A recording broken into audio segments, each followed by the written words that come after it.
बाहिर नरसिंह हृदय नरसिंह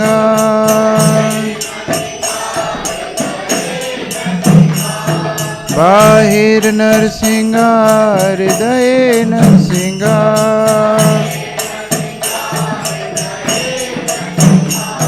नरसिंहमदिं शरणं प्रपद्ये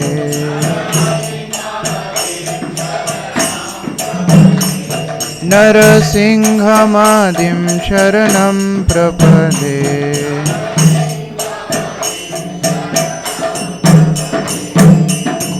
तव करकमलवरे नखामद्भुतशृङ्गा दलिता हिरण्यकशिपो तनुभृङ्गा केशवधृता नरहरिरूपा जय जगदीश हरे जय जगदीश हरे जय जगदीश हरे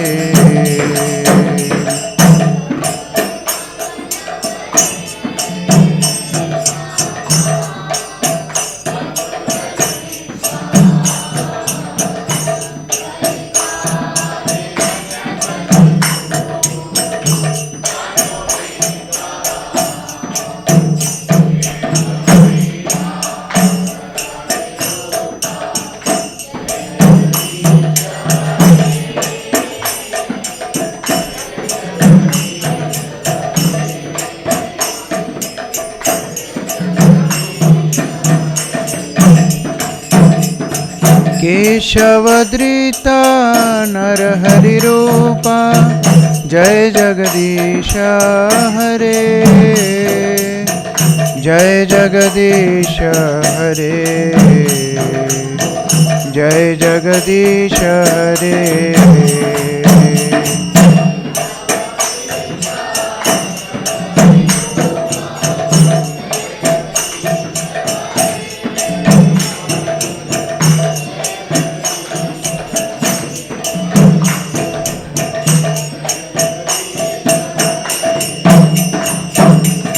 केशवधृता नरहरिरूपा जय जगदीश हरे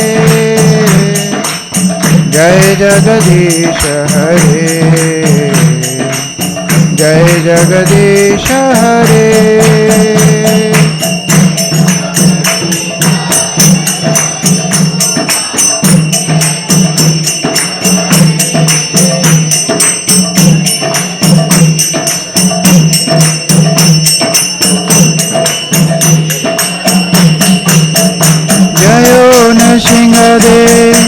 नरसिंह देव नरसिंह देव जय नरसिंह देव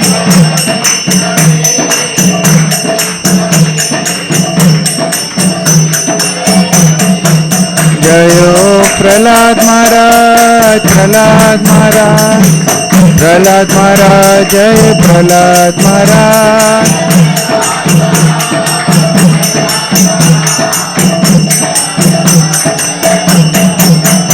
जय जय प्रभुपाद प्रभुपाद प्रभुपाद प्रभुपाद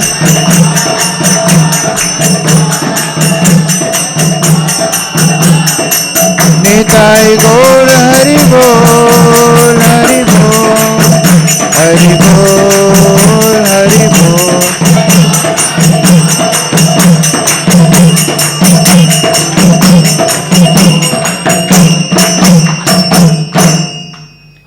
गौर प्रेमानंदे शील प्रभुपाद की जय।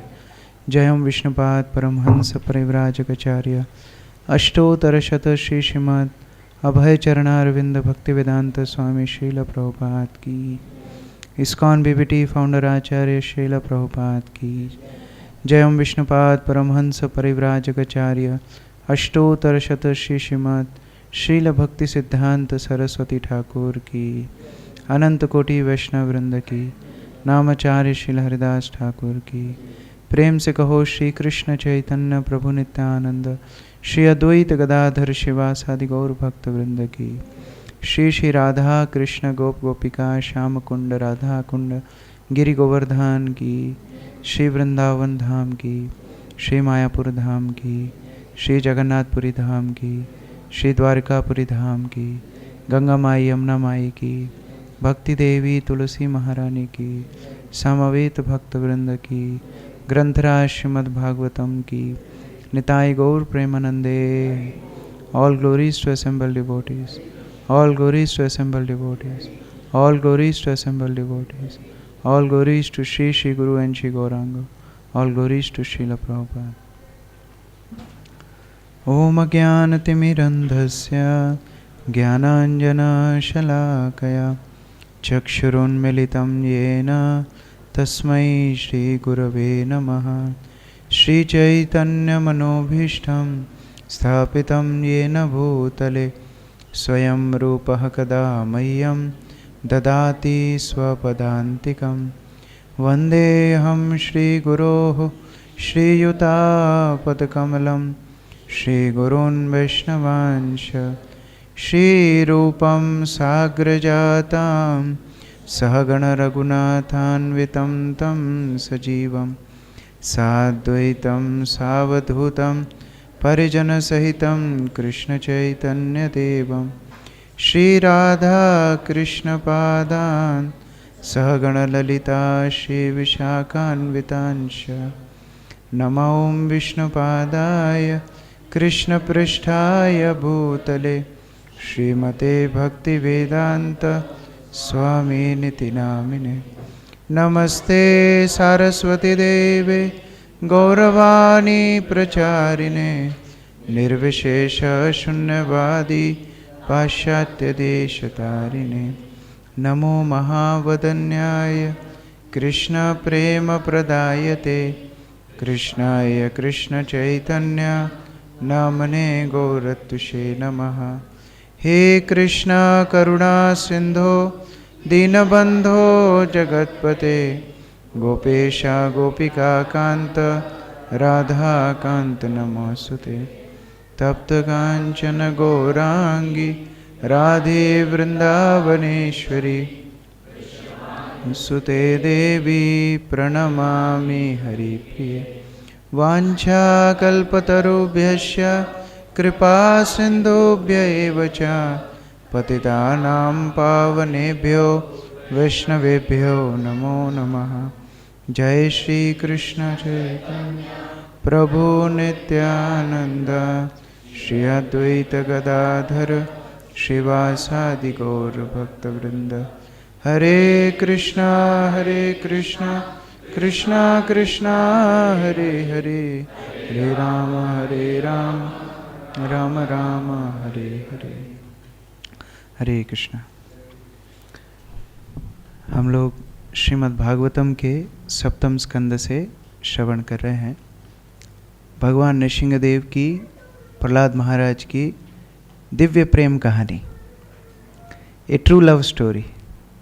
बहुत सारी प्रेम कथाएं प्रचलित हो जाती हैं, बहुत सारी प्रेम कथाओं के ऊपर सिनेमा चलचित्र मूवीज़ बन जाती हैं। लोग थोड़े समय के लिए ऐसी कहानियों को पसंद करते हैं और फिर कालक्रम में भूल जाते हैं। लेकिन भक्त और भगवान के बीच की ये जो प्रेम कथा है वो सतत हमेशा हमेशा के लिए चलती रहती है। और इतना प्रेम भगवान अपने भक्तों से करते हैं कि जो धाम सभी सुविधाओं से युक्त है, ऐसे धाम को छोड़ करके इस भौतिक संसार में आ जाते हैं। इसलिए वास्तविक प्रेम कहानी किसी को सुनने की इच्छा है तो क्या सुनना चाहिए? भगवान और भक्त के चरित्र को सुनना चाहिए। वास्तविक प्रेम कहानी है।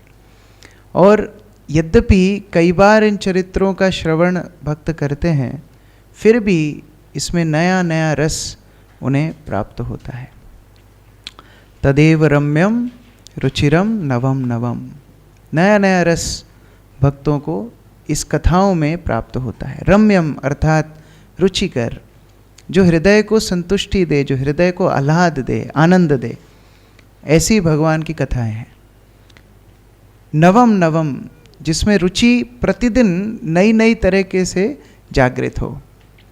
श्रील प्रभुपाद उदाहरण दिया करते थे कि कोई व्यक्ति कोई जागतिक शब्द को बहुत बार नहीं दोहरा सकता।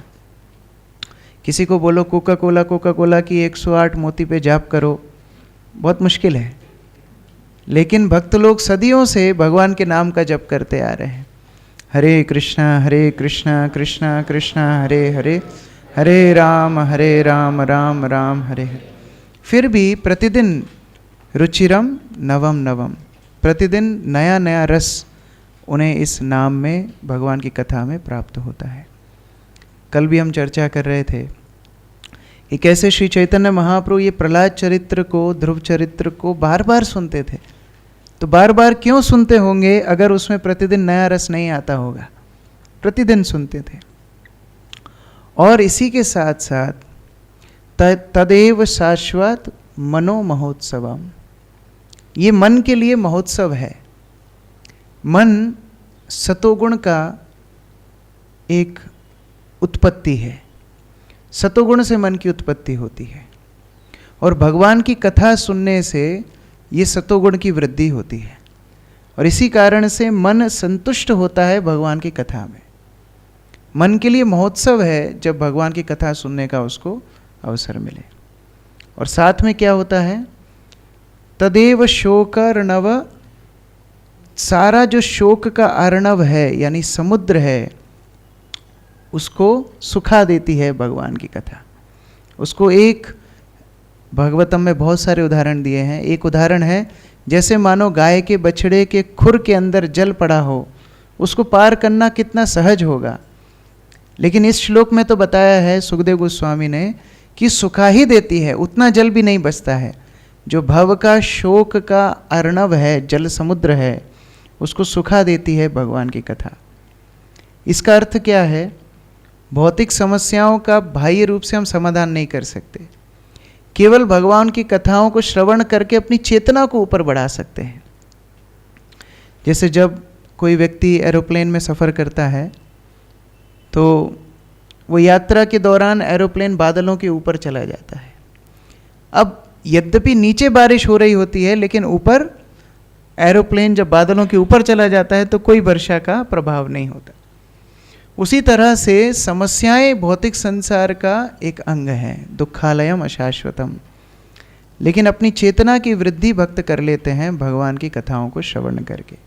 और इसीलिए यद उत्तम श्लोक यशो अनुगीयते, ऐसे भगवान उत्तम श्लोक, ऐसे भगवान श्री कृष्ण की कथाएं, ऐसे भगवान नृसिंहदेव की कथाएं बार बार सुनी जाएं। अनुगीयते, गाया जाए। अनुगीयते का एक और अर्थ है अनुगमन करते हुए गायन करना, अर्थात परंपरागत संदेश को दोहराना। हमारी वाणी में तब तक ही शक्ति रहेगी जब तक हम परंपरा का संदेश दोहराएंगे, अन्यथा वाणी में शक्ति नहीं रहेगी। ये शक्ति परंपरा की होती है। जब तक प्रभुपाद के शब्दों को हम दोहराएंगे तब तक वो शक्ति हमारी वाणी में रहेगी। और इसीलिए अनुगीयते, भक्तों को जब भी अवसर मिले तभी भगवान के गुणगान करना चाहिए। भक्त मतलब ही है भगवान का गुणगान करेगा। श्रील भक्ति सिद्धांत सरस्वती ठाकुर बोला करते थे, प्राण आछे जार से हेतु प्रचार। जीवित अगर कोई भक्त है भक्ति में, अर्थात वो कृष्ण भक्ति का प्रचार करेगा। बाहर के समाज में जब कोई व्यक्ति किसी को माइक पर बोलने के लिए बोलता है तो 2 मिनट बोलने के लिए उनको बहुत मेहनत लगती है। अभी कुछ समय पहले हमारे पिताजी को एक जगह भाषण देना था, तो मुझे उन्होंने कॉल किया कि मेरी उम्र 65 हो गई है, पहली बार मैं भाषण दूंगा, तो आप एक काम करो, एक भाषण लिख के दे दो। मैंने कहा ये तो हमारा रोज का काम है। तो मैंने पूछा कब बोलना है आपको? बोले 10 दिन बाद। मैंने कहा ठीक है।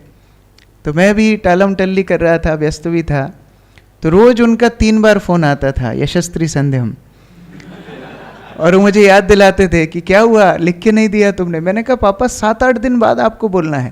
बोले तुम्हारे लिए आसान है, इस्कॉन में तुम्हारी रोज नेट प्रैक्टिस होती है। इस्कॉन में उल्टा समस्या क्या है, एक बार माइक दे दो तो छोड़ने की इच्छा नहीं होती, फिर पर्ची भेजनी पड़ती है कि प्रभु जी टाइम खत्म हो गया। तो जो भक्त है वो प्रचार करेगा, प्राण अच्छे जार से हेतु प्रचार। एक बार इस्कॉन के एक भक्त थे जो साउथ अफ्रीका में प्रचार करते थे, तो श्रीधाम मायापुर गए थे और मायापुर से लौटते समय एक बस में यात्रा कर रहे थे। वो बस भी मंदिर की थी और वो बस का काम था जो इस्कॉन के लाइफ मेंबर्स हैं, जो दान दक्षिणा देते हैं मंदिर के प्रचार के लिए, उनको मायापुर से कलकत्ता ले जाना। तो पूरी बस में ऐसे बड़े बड़े लोग बैठे हुए थे, भक्ति में उतनी रुचि नहीं रखते थे, लेकिन कहीं ना कहीं प्रभुपाद के आंदोलन में कुछ धन उन्होंने दान किया था।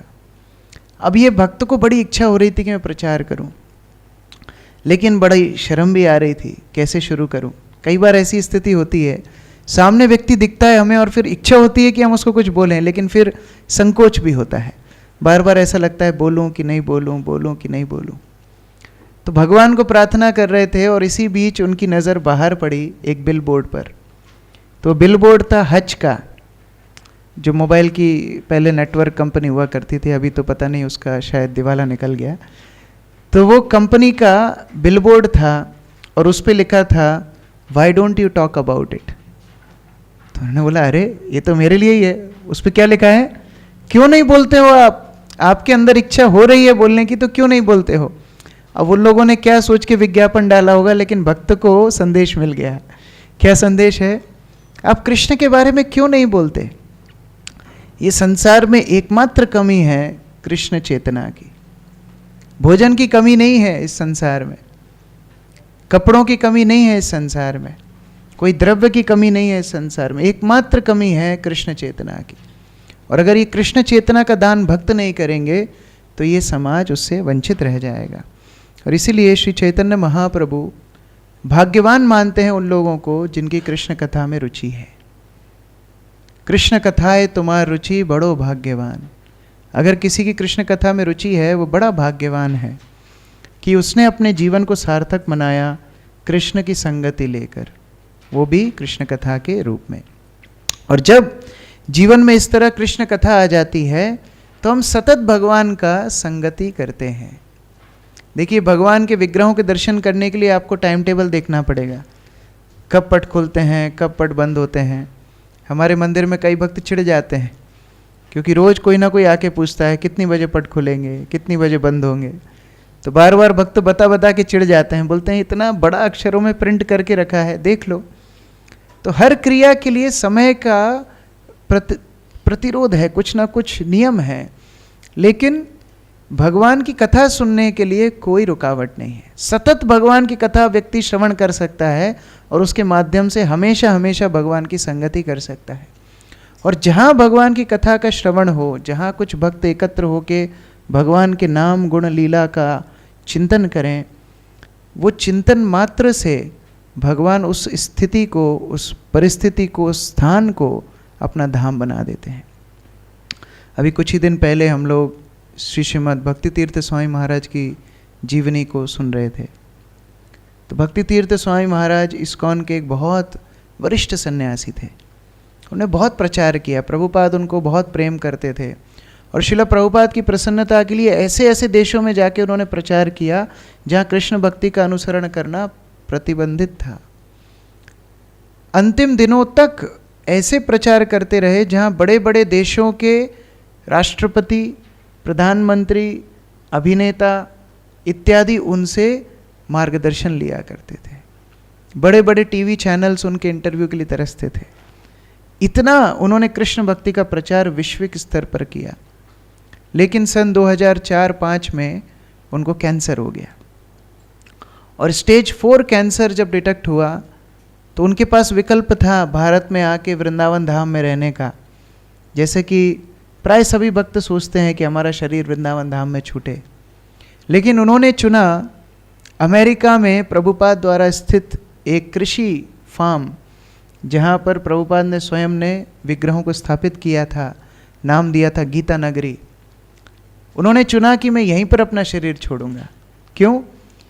क्योंकि जहाँ एक शुद्ध भक्त ने हरि कथा, हरि भजन, हरि कीर्तन की सुविधा करी हो, उससे बड़ा और कौन सा स्थान हो सकता है? वही तो वृंदावन है। जहाँ भगवान की कथा हो वही भगवान का धाम। और इसलिए अगर हम धाम की यात्रा भी करें, अगर वृंदावन मायापुर जाएं भी, तो केवल दर्शन या स्नान करने में रुचि ना हो।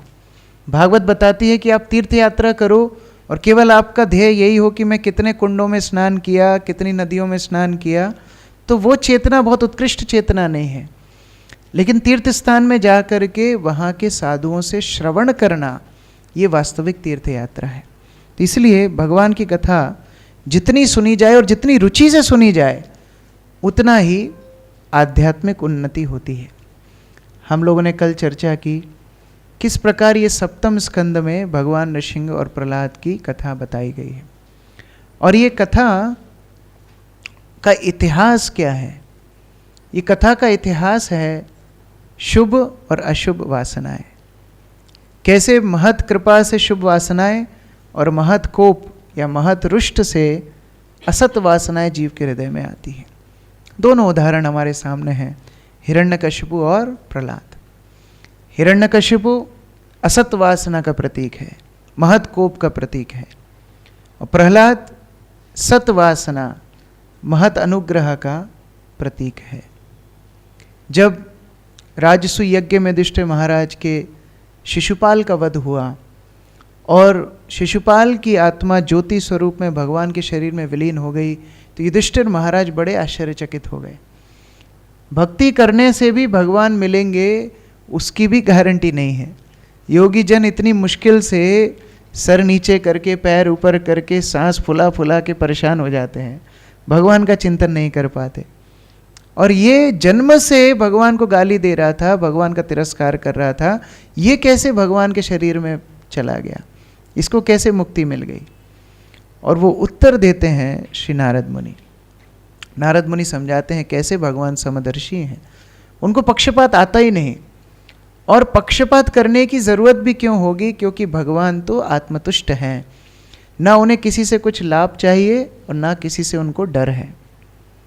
और उसी श्रृंखला में उन्होंने बताया कि देखो, आप सोच रहे हो कि वृत्रासुर का वध भगवान ने करवा दिया इंद्र की वजह से, क्योंकि केवल वृत्रासुर के आधार कार्ड पर लिखा था कि वो असुर है।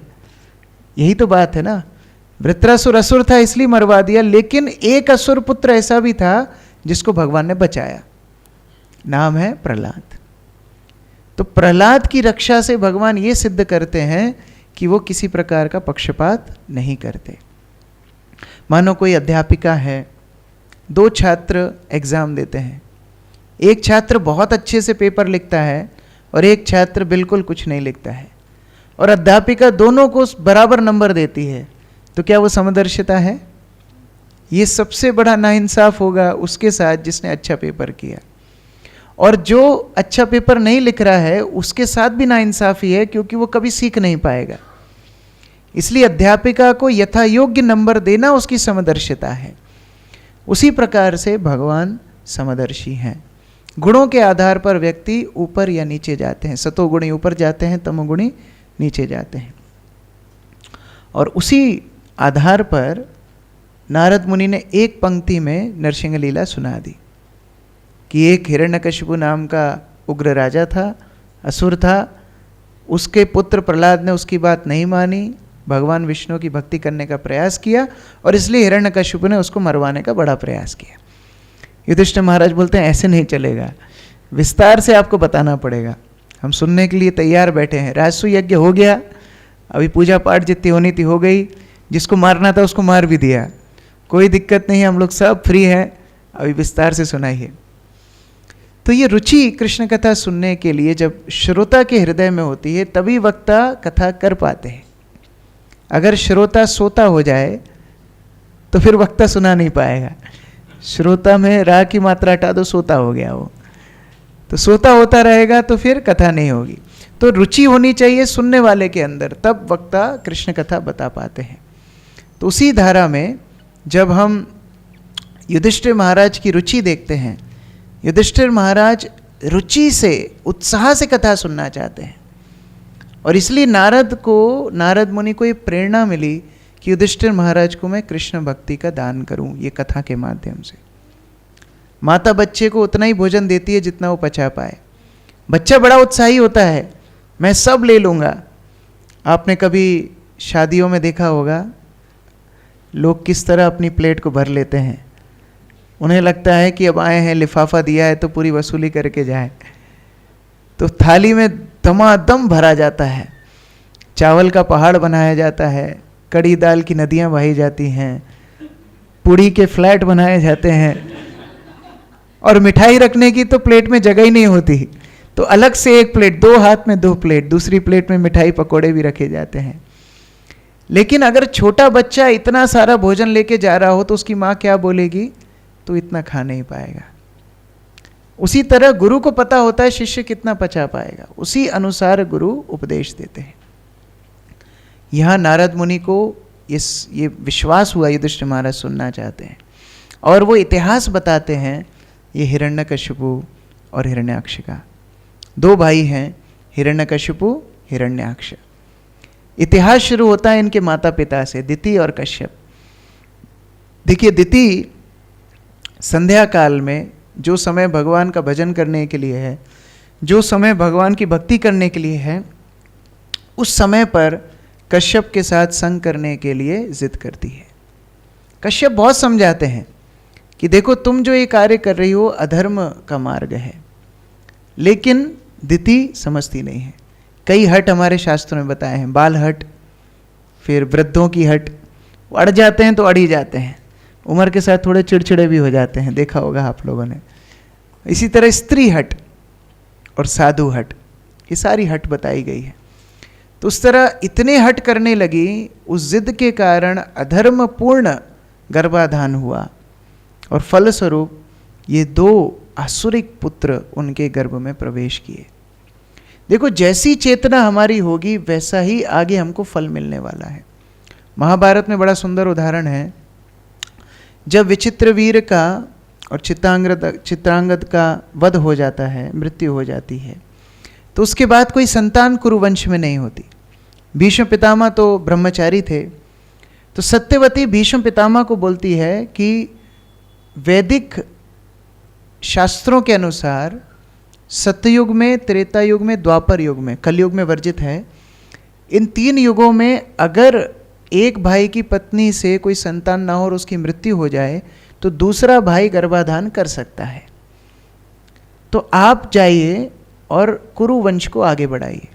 भीष्म पितामह बोलते हैं ये संभव नहीं है, क्योंकि मैंने बाल ब्रह्मचारी व्रत लिया है।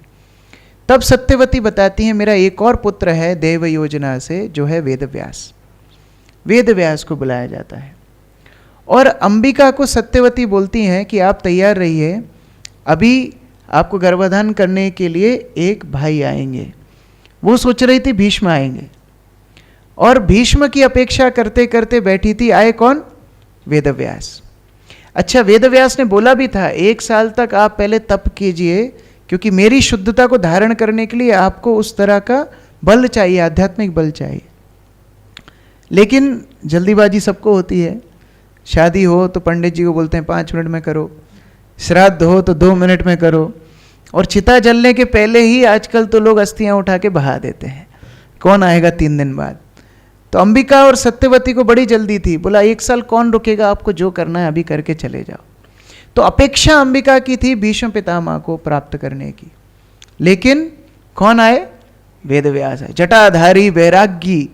वेदव्यास को जब देखा अंबिका डर गई और आंखें बंद कर ली। फलस्वरूप कौन पैदा हुआ? धृतराष्ट्र।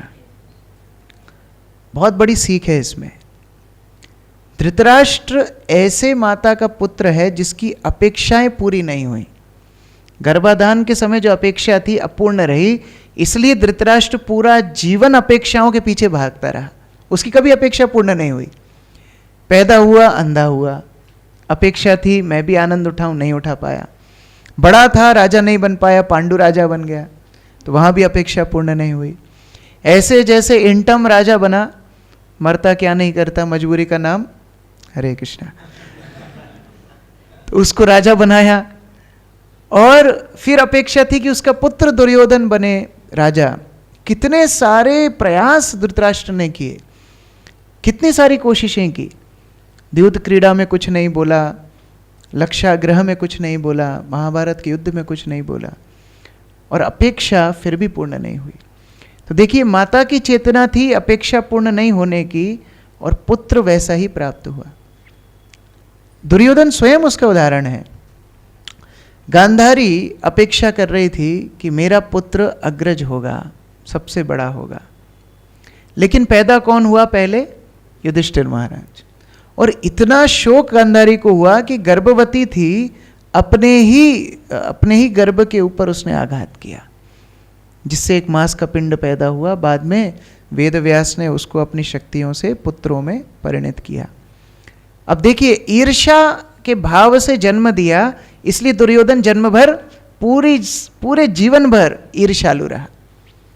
युधिष्ठिर महाराज राजसूय यज्ञ करते हैं और यहाँ दुर्योधन को ईर्ष्या हो जाती है। शकुनी समझाता भी है, आप सोचो शकुनी भी समझा रहा है, तो शकुनी समझाता भी है कि आप कर लो ना राजसूय यज्ञ, क्या समस्या है? उसने 1 किया है, आप 5 कर लो। लेकिन नहीं, उसने कैसे मुझसे पहले कर लिया? महल बनाया तो वो भी ईर्ष्या हो गई। तो हर तरह से पूरा जीवन ईर्ष्या में जलता हुआ दुर्योधन ने अपना जीवन बिताया। तो अगर हमारी चेतना अशुद्ध होगी तो क्या वस्तु मिलेगी हमको? अशुद्ध वस्तु ही मिलेगी। इसलिए गीता में भगवान बोलते हैं, यही संस्पर्श जा भोगा दुख यो न एवते। शुरुआत ही अगर भोग वासना की होगी तो दुख ही मिलेगा, दूसरे को कोसने से कोई लाभ नहीं है। जिस प्रकार से हमारी चेतना शुद्ध होती जाएगी, उस अपने आप जीवन में आनंद की वृद्धि होगी। चतुष्कुमार ब्रह्मा जी के प्रथम पुत्र के रूप में जन्म लेते हैं, और वहीं दिति और कश्यप, जब दिति गर्भाधान प्राप्त करती है, दोनों पुत्र जैसे ही गर्भ में आते हैं तभी पूरी सृष्टि में अंधकार छाने लगता है, बिजली चमकने लगती है, अशुभ चिन्ह दिखने लगते हैं सृष्टि में, गाय रोने लगती है, सियार इत्यादि चिल्लाने लगते हैं, सूर्य चंद्र मानो अपने प्रकाश को खो चुके थे। इतनी भीषण अवस्था देख करके देवता घबरा गए और देवता ब्रह्मा जी के पास जाते हैं। ब्रह्मा जी से बोलते हैं, ये क्या चल रहा है? हम तो सोचते थे हम प्रकृति को चला रहे हैं, लेकिन ये सारे अशुभ चिन्ह क्यों दिख रहे हैं? तब ब्रह्मा जी बोलते हैं कि दिति के गर्भ में 2 संतानों ने प्रवेश किया है, इसलिए ये सब अशुभ चिन्ह है। देवता बोलते हैं, ऐसी कैसी संतान है जो इतने अशुभ चिन्ह, पैदा होने के पहले ऐसी स्थिति है, पैदा होने के बाद ये क्या करेंगे? हम लोग बोलते हैं पूत के लक्षण पालने में दिखते हैं, ये तो गर्भ में जाते से ही ऐसे कार्यक्रम कर रहे हैं, तो ये जन्म लेने के बाद क्या करेंगे? ब्रह्मा जी बताते हैं, ये कोई साधारण व्यक्ति नहीं है, ये मेरे द्वारा बनाए हुए जीव नहीं है, ये कौन है? भगवान के पार्षद है। तब देवताओं को इंटरेस्ट बढ़ा। देवताओं के पार्षद और अशुभ चिन्ह, जहाँ भगवान जाते हैं वहाँ तो शुभ स्थिति प्रकट हो जाती है, जागतिक व्यक्ति जहाँ जाता है अशुभ स्थिति फैलाता है। हमारे पिताजी एक कहानी सुना रहे थे, वो बता रहे थे कि एक व्यक्ति अपनी पत्नी का अंतिम संस्कार करके लौट रहा था। तो जब उसका अंतिम संस्कार करके लौट रहा था तो घर पहुंचने ही वाला था, इतने में जोर से बिजली कड़कने लगी, वर्षा होने लगी, अराजकता का माहौल फैल गया, इधर उधर लोग दौड़ने लगे। तो वो आकाश को देख करके बोलता है, शायद पहुंच गई, जहाँ पहुंचना था उसको पहुंच गई। तो लोग अशुभ स्थिति पैदा करते हैं, लेकिन भगवान के पार्षद तो शुभ स्थिति पैदा करते हैं।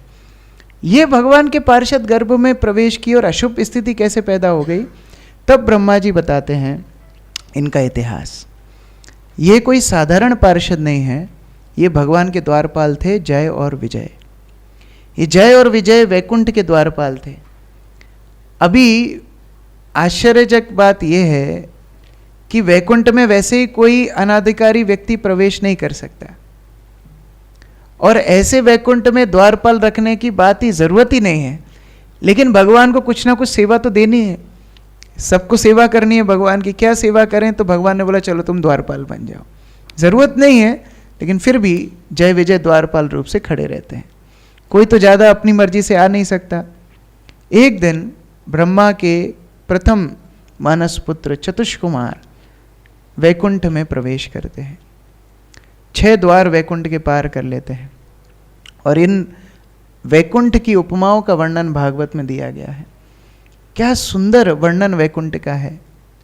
स्पिरिचुअल वर्ल्ड, जहाँ कोई ईर्ष्या नहीं है, जहाँ किसी प्रकार का शोक भय नहीं है, जहाँ कोई काम वासनाएं नहीं है। वहाँ के दंपति इतने सुंदर हैं, लेकिन उन दोनों का आकर्षण एक दूसरे के ऊपर नहीं है, भगवान के ऊपर है। वहाँ पर हर एक वाक्य गान है, कथा गानम, लेकिन वो गाना गा करके एक दूसरे के साथ प्रजल्प नहीं करते, वो गाना गा करके भगवान का गुणगान करते हैं। कथा गानम नाट्यम गवनपि, और जब चलते हैं तो अपने आप नृत्य हो जाता है। और ऐसे भगवत धाम में अनेक अनेक पुष्प भगवान की सेवा करना चाहते हैं, लेकिन उन पुष्पों में तुलसी अग्रगण्य है, क्योंकि भगवान को अति प्रिय है। तो सारे पुष्प पीछे हट जाते हैं, तुलसी को आगे बढ़ा देते हैं, क्योंकि तुलसी भगवान को प्रिय है। ये मात्सर्यता से मुक्त आध्यात्मिक जगत है। भौतिक जगत में हर व्यक्ति आगे आना चाहता है, आध्यात्मिक जगत में हर व्यक्ति पीछे जाना चाहता है। जैसे आप लोग पीछे से बैठना शुरू करते हो, तो ये आध्यात्मिक जगत का एक उदाहरण है। तो उसी तरह से आध्यात्मिक जगत में कई कई पक्षी हैं जो सुंदर गायन कर सकते हैं, लेकिन जब भौरा भगवान का गुणगान करना चाहता है तो सारे पक्षी शांत हो जाते हैं। तो इस तरह सुंदर वर्णन, सुंदर दर्शन चतुष्कुमार भगवत धाम का करते हैं। लेकिन एक समस्या थी, ये चतुष्कुमार ब्रह्मवादी थे। ब्रह्मवादी का अर्थ होता है भगवान को निराकार मानते थे। भगवान का आकार उनको पता था है, लेकिन सोचते थे कि ब्रह्म बड़ा है भगवान के साकार रूप से। जब वैकुंठ के 7वें द्वार पर पहुंचे, वहां पर जय विजय को देखा। जय विजय ने देखा ये छोटे छोटे बालक, अब जय विजय भी वैकुंठ में रहते थे, उनको न्यूज़ अपडेट नहीं मिलती होगी भौतिक जगत की कि यहाँ पर लेटेस्ट क्या चल रहा है। अगर भौतिक जगत में होते तो उनको व्हाट्सएप आ जाता कि ये तो प्रथम पुत्र हैं ब्रह्मा जी के, लेकिन यहाँ उनको सूचना नहीं थी कि ये 4 हैं कौन। और कल्पना कीजिए, कोई बहुत बड़े व्यक्ति का महल हो, बहुत सुंदर वहाँ पर व्यवस्थाएं की गई हों, वहाँ पर सिक्योरिटी गार्ड लगा हो, सब टिप टॉप सूट बूट पहन करके जाते हों, वहाँ पर 4-5 साल के बच्चे नंगे घुसने का प्रयास कर रहे हो, तो सिक्योरिटी क्या करेगा? अब कल्पना करके देखो। तो वैकुंठ में बिना वस्त्र के दशो दिशाएं जिनके वस्त्र हैं, दिगंबर जो है, ऐसे चतुष्कुमार प्रवेश करने का प्रयास कर रहे हैं, तो जय विजय का रोकना तो बनता है। तो उन्होंने अपना कार्य किया, उन्होंने रोका कि अरे आप ऐसी अवस्था में वैकुंठ में प्रवेश नहीं कर सकते। लेकिन चतुष्कुमार को बड़ा क्रोध आ गया। चतुष्कुमार क्रोधित होकर के बोलते हैं, क्या आप हमारे रूप को देख करके हमको रोक रहे हो? इसका मतलब आप शारीरिक चेतना में हो। वैकुंठ में कब से शारीरिक चेतना का बोध होने लगा? यहाँ तो हर वस्तु जीवित है, यहाँ का पत्थर भी जीवित है, तो क्या पत्थर में और भगवान के पार्षद में कोई अंतर है? अगर आपकी चेतना शारीरिक है, आप वैकुंठ में रहने के योग्य नहीं हो। हम आपको श्राप देते हैं, आप भौतिक संसार में चले जाओ, मृत्यु लोक में चले जाओ। ये सुन करके जय विजय अचंभित रह गए। देखो, कभी कभी मजाक मजाक में बात बहुत आगे बढ़ जाती है, इसलिए वैष्णवों के साथ जब व्यवहार हो बड़ी सावधानी से हो। जय विजय ने सोचा नहीं था इतनी बड़ी घटना हो जाएगी। सामान्य दिन था, रोज की तरह वहां पर खड़े थे, कोई ऐसा सोच करके नहीं आए थे कि ये घटना होगी, लेकिन एकदम से सब कुछ छूट गया।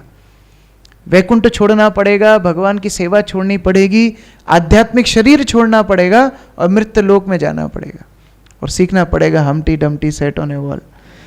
बहुत मुश्किल की बात, एकदम से जीवन में इतनी कठिनाई आ गई जय विजय के। लेकिन जैसे ही जय विजय क्षमा मांगने के लिए तैयार हुए, भगवान वहां प्रकट हो गए। शंख चक्र गदा पद्म धारण किए, पीतांबर वसन पहन करके भगवान तुरंत प्रकट हो गए। और साथ में माता लक्ष्मी को भी लाए थे, क्योंकि भगवान भक्त वत्सल हैं। वो जय विजय के लिए भी वात्सल्य रखते हैं और वो चतुष्कुमार के लिए भी वात्सल्य रखते हैं। खुद आए जय विजय को साहस देने के लिए, और माता लक्ष्मी को लाए क्योंकि छोटे बच्चे हैं चतुष्कुमार। माता लक्ष्मी को देख करके वो स्नेह महसूस करेंगे, शांत हो जाएंगे। तो माता लक्ष्मी को साथ में लेकर के आए और भगवान विष्णु क्षमा याचना करने लगे। जो भगवान उत्तम श्लोक हैं जिनको सब प्रार्थनाएं करते हैं, वो चतुष्कुमार को हाथ जोड़ करके प्रार्थना करने लगे। बोलते हैं ये मेरे सेवक हैं, इनकी गलती मेरी गलती है। अभी आप विचार कीजिए, भगवान किससे ज़्यादा प्रेम कर रहे हैं उस समय पर, चतुष्कुमार से या जय विजय से? किससे ज़्यादा प्रेम कर रहे हैं? देखने में लग रहा है कि चतुष्कुमार की वंदना कर रहे हैं, उनको क्षमा मांग रहे हैं, लेकिन जय विजय से ज़्यादा प्रेम कर रहे हैं, क्योंकि जय विजय को ढक लिए भगवान अपने प्रेम से। अभी इनको पीछे कर दिया, ये मेरे दास हैं, इनकी गलती मेरी गलती है, मैं आपसे क्षमा मांगता हूँ। कितना प्रेम भगवान अपने भक्तों से करते होंगे। विष्णु पार्षद हैं, भगवान चतुष्कुमार से क्षमा मांगते हैं, और क्षमा मांगते समय ये चतुष्कुमार की नासिका में भगवान के चरणों में अर्पित तुलसी की सुगंध जाती है।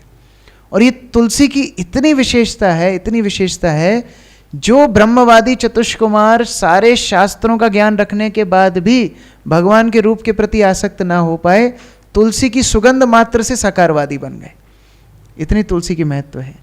तो जब भगवान को अर्पित पुष्प या तुलसी हमें मिलते हैं और हम उन्हें मस्तक से लगा करके उनको सुगंध लेते हैं, आप चतुष्कुमार को स्मरण करिए। चतुष्कुमार जैसे ब्रह्मवादी भक्त बन गए, तो हम क्यों नहीं भक्त बन सकते? ये भगवान के चरणों में अर्पित तुलसी का प्रभाव है। चतुष्कुमार भक्त बन गए, भगवान उनसे प्रार्थना करते करते बोलते हैं, चतुष्कुमार आप हमें क्षमा कर दीजिए, मैं मेरे भक्तों से इतना प्रेम करता हूँ, इतना प्रेम करता हूँ, यदि गलती से मेरा हाथ मेरे भक्तों के ऊपर उठ जाए तो मैं स्वयं अपने हाथ को काटने में एक क्षण का विलंब नहीं करूँगा। मानो भगवान जय विजय को अपना हाथ बोल रहे हो। कोई व्यक्ति अपनी सुरक्षा कैसे करता है? अपने हाथों से करता है, और ये द्वारपालों का कार्य होता है सुरक्षा करना। तो भगवान बोल रहे हैं चतुष्कुमारों को, आपको मैं इतना प्रेम करता हूँ कि मेरे द्वारपालों को भी मैं दूर भेज सकता हूँ, आप यदि उससे प्रसन्न हो। चतुष्कुमार क्षमा मांगने लगते हैं कि ये हमारी ही गलती है कि हम उत्तेजित हो गए, क्रोध में अपशब्द बोल दिए, श्राप दे दिया, लेकिन हमारे मुख से निकला हुआ श्राप अब व्यर्थ नहीं हो सकता, आप चाहें तो इसको निरस्त कर सकते हैं। भगवान बोलते हैं, मैं ब्राह्मणों का हितैषी हूँ, उनके वचनों को हमेशा सत्य करता हूँ, आप ही इनका समाधान कीजिए। यहाँ पर चतुष्कुमार 2 विकल्प जय विजय को देते हैं, 7 जीवन भक्त बन के जाओ या 3 जीवन असुर बन के जाओ, विद्वेषी बन के जाओ। अब ये दोनों विकल्पों में से जय विजय, सामान्य कोई व्यक्ति होता तो पहला विकल्प चुनता कि भक्त हैं, भक्त ही बन के रहेंगे। जय विजय सोचने लगे ये भौतिक संसार बड़ा खतरनाक है, अच्छे अच्छे भक्त यहाँ डामाडोल हो जाते हैं, माया शक्ति इतनी प्रबल है कि व्यक्ति अच्छी भावना से भक्ति शुरू करता है, लेकिन माया शक्ति उसको पकड़ सकती है। तो क्या पता 7 जीवन का पहले जीवन में ही माया शक्ति ने पकड़ लिया और हम दम मारो दम करते रह गए तो समस्या हो जाएगी। तो इससे अच्छा 3 जीवन असुर का मिले और जल्दी जल्दी भौतिक संसार से हम भगवत धाम वापस आ जाएं, तो ये अच्छा विकल्प है। इन्होंने असुर बनने का निश्चय किया। तो माता लक्ष्मी भगवान को देख करके मुस्कुराने लगी। क्यों मुस्कुराने लगी? क्योंकि अंदर कुछ क्षणों पहले, वैसे क्षण कहाँ भगवत धाम में समय नहीं होता, अभी कैसे बताएं, कुछ समय पहले होगा बिना समय के, तो माता लक्ष्मी और भगवान के बीच में वार्तालाप चल रहा था, और माता लक्ष्मी भगवान के चरण सेवा कर रही थी। चरण सेवा करते करते जैसे ही दबा रही थी, उनकी उंगलियों के स्पर्श से भगवान के चरण लाल पड़ रहे थे।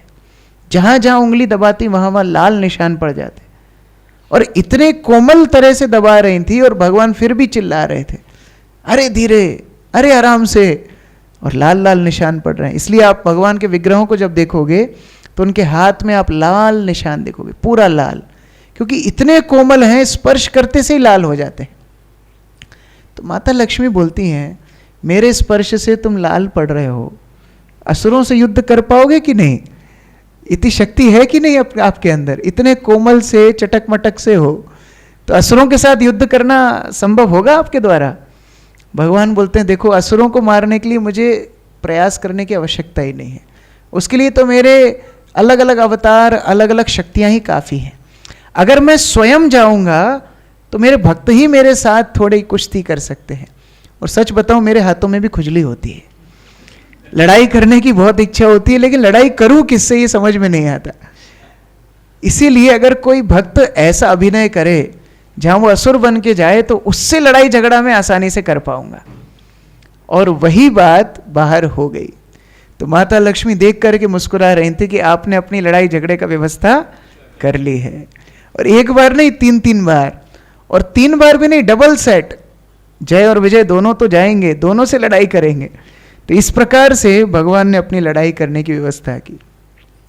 भगवान चतुष कुमार को बोलते हैं कि यज्ञों में अर्पित घी मुझे प्रसन्न नहीं करता, लेकिन अगर उसी घी से मेरे वैष्णवों को सुंदर भोजन खिलाया जाए, प्रसाद खिलाया जाए, वो मुझे अति प्रसन्न करता है। तो आप जैसे वैष्णव जिस चीज़ में प्रसन्न हो वो करने के लिए मैं तैयार हूँ। जय विजय भी क्षमा याचना करते हैं, तब चतुष कुमार भी क्षमा मांगते हैं। चतुष कुमार बोलते हैं, भगवान हम इतने बड़े ज्ञानी हैं, लेकिन क्रोध के अधीनस्थ हम अपने विवेक को भूल गए। आप हमको ऐसा आशीर्वाद कीजिए कि हम आपके चिंतन से कभी अधिक रूप से चिंतन करते रहें, कभी आपके चिंतन से भटके ना। ऐसी प्रार्थना चतुष कुमार करते हैं। और अब भगवान के ये द्वारपाल असुर बन के आते हैं। वैसे ही तो छोटे मोटे असुर इतने शक्तिशाली हो जाते थे कि देवता उनसे परेशान हो जाते थे, और अभी स्वयं भगवान के शक्ति प्रदत्त द्वारपाल असुर बन के आए हो तो कैसी एक्टिंग वो करेंगे आप कल्पना कर लो।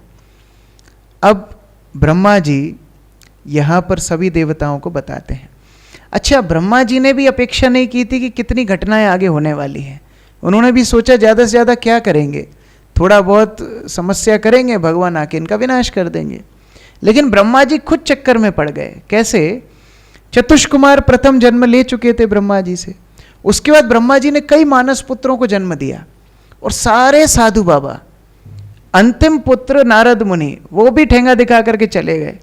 ब्रह्मा जी सोच रहे थे ये लोगों को मैं जन्म दे रहा हूँ, ये आगे जनसंख्या बढ़ाएंगे, ये आगे जाके सृष्टि बढ़ाएंगे, हमारे मैंने जो पूरे फ्लैट बनाए उनको भरना भी तो है, 14 फ्लैट हैं टोटल, तो सब में कोई ना कोई जनसंख्या भरने वाले जीव चाहिए। लेकिन सब ठेंगा दिखा देगा, हम तो भक्ति करेंगे, हम तो ब्रह्मचारी बनेंगे, हम तो ब्रह्मचारी बनेंगे। तो सब ने एनडीटीपी ज्वाइन कर ली। अब क्या करें? अब यहाँ पर ब्रह्मा जी को भगवान का चिंतन आया, भगवान आपने सेवा दी, लेकिन मैं जितने पुत्रों को जन्म दे रहा हूँ सब तो बाबा जी बन जा रहे हैं, तो ये कैसे जनसंख्या आगे बढ़ेगी? ब्रह्मा जी प्रकट होके, भगवान ब्रह्मा जी के सामने प्रकट होके बोलते हैं, तुम एक गड़बड़ कर रहे हो। ये देखो, अकेले पुरुषों को जन्म दोगे ना, ये कोई काम के नहीं है। तुम जोड़े को जन्म दो, एक पति पत्नी को जन्म दो, जब दोनों साथ में जन्म लेंगे वो तुम्हारी बात मानेंगे। ब्रह्मा जी ने बोला, अरे ये तो मेरे दिमाग में आया ही नहीं। तो ब्रह्मा जी ने तब जन्म दिया मनु और शत्रुपा को। दोनों शाश्वत रूप से पति पत्नी हैं। और जैसे ही इन दोनों ने जन्म लिया, ब्रह्मा जी को प्रणाम करके बोलते हैं, पिताश्री बताइए हम क्या कार्य करें। ब्रह्मा जी सोच लगे, पहली बार मेरी संतानों ने मुझसे पूछा है कि क्या करें, नहीं तो जो जन्म लेता है उठपटांग काम ही करता है। चतुष कुमार को विवाह करने के लिए बोला, वो तो विवाह किए नहीं। क्रोध आया ब्रह्मा जी को, उससे रुद्र की उत्पत्ति हुई। वो बनी बनाई जितनी छोटी मोटी सृष्टि ब्रह्मा जी ने बनाई थी उसका ही विध्वंस करने लगे। तो इतने भयंकर अनुभव ब्रह्मा जी को बच्चों से थे अपने, कि इस बार पहली बार उनको खुशी हो रही थी कि हाँ बच्चे भी काम के निकल सकते हैं। बोले ठीक है बेटा, तुम दोनों जाओ और जनसंख्या वृद्धि करो, संतान उत्पत्ति करो। तो अब जब किसी का विवाह होता है तो पहला प्रश्न आता है, वो रहेगा कहाँ? रहने का स्थान उसको देना पड़ेगा। अगर घर नहीं है तो गृहस्थी जमेगी कहाँ? नारद मुनि को घर की आवश्यकता नहीं, चतुष कुमार को घर की आवश्यकता नहीं। ये पहली बार ये फ्लैट देना था ब्रह्मा जी को, मनु और शत्रुपा को। तो फ्लैट नंबर 7 अलॉट किया। कौन सा? भूमंडल। भूमंडल अलॉट किया कि आप भूमंडल पे जाओ, वहां रहो और वहां संतान उत्पत्ति करो। मनु शत्रुपा पहली बार फ्लैट नंबर 7 की चाबी लेके घूमते रहे, लेकिन फ्लैट नंबर 7 ही गायब था। कैसे गायब था? ये हिरण्याक्ष भूमंडल को रसातल में ले गया, गर्भोदक सागर में ले गया था। यहां से समस्या शुरू हुई। नहीं तो पता ही नहीं पड़ता, क्योंकि भूमंडल तो खाली पड़ा था, भूमंडल पे कुछ था ही नहीं। उठा करके हिरण्याक्ष लेकर के गया गर्भोदक सागर में। जब चाबी लेके मनु शत्रुपा खड़े रहे, अब कहाँ? फ्लैट ही गायब है। 14 मंजिल की बिल्डिंग है, बीच में से एक फ्लैट गायब। बहुत समस्या है। तो ब्रह्मा जी के पास मनु शत्रुपा आकर के बोलते हैं, ये भूमंडल कहाँ गायब हो गया? तब ब्रह्मा जी भगवान का चिंतन करते हैं, उनको समझ में आता है यह जय विजय का काम है। ये दोनों भाई जन्म ले चुके थे, हिरण्याक्ष और हिरण्यकशिपु। गर्भ में दिति के सर्वप्रथम प्रवेश किया था हिरण्यकशिपु, और बाद में प्रवेश किया था हिरण्याक्ष।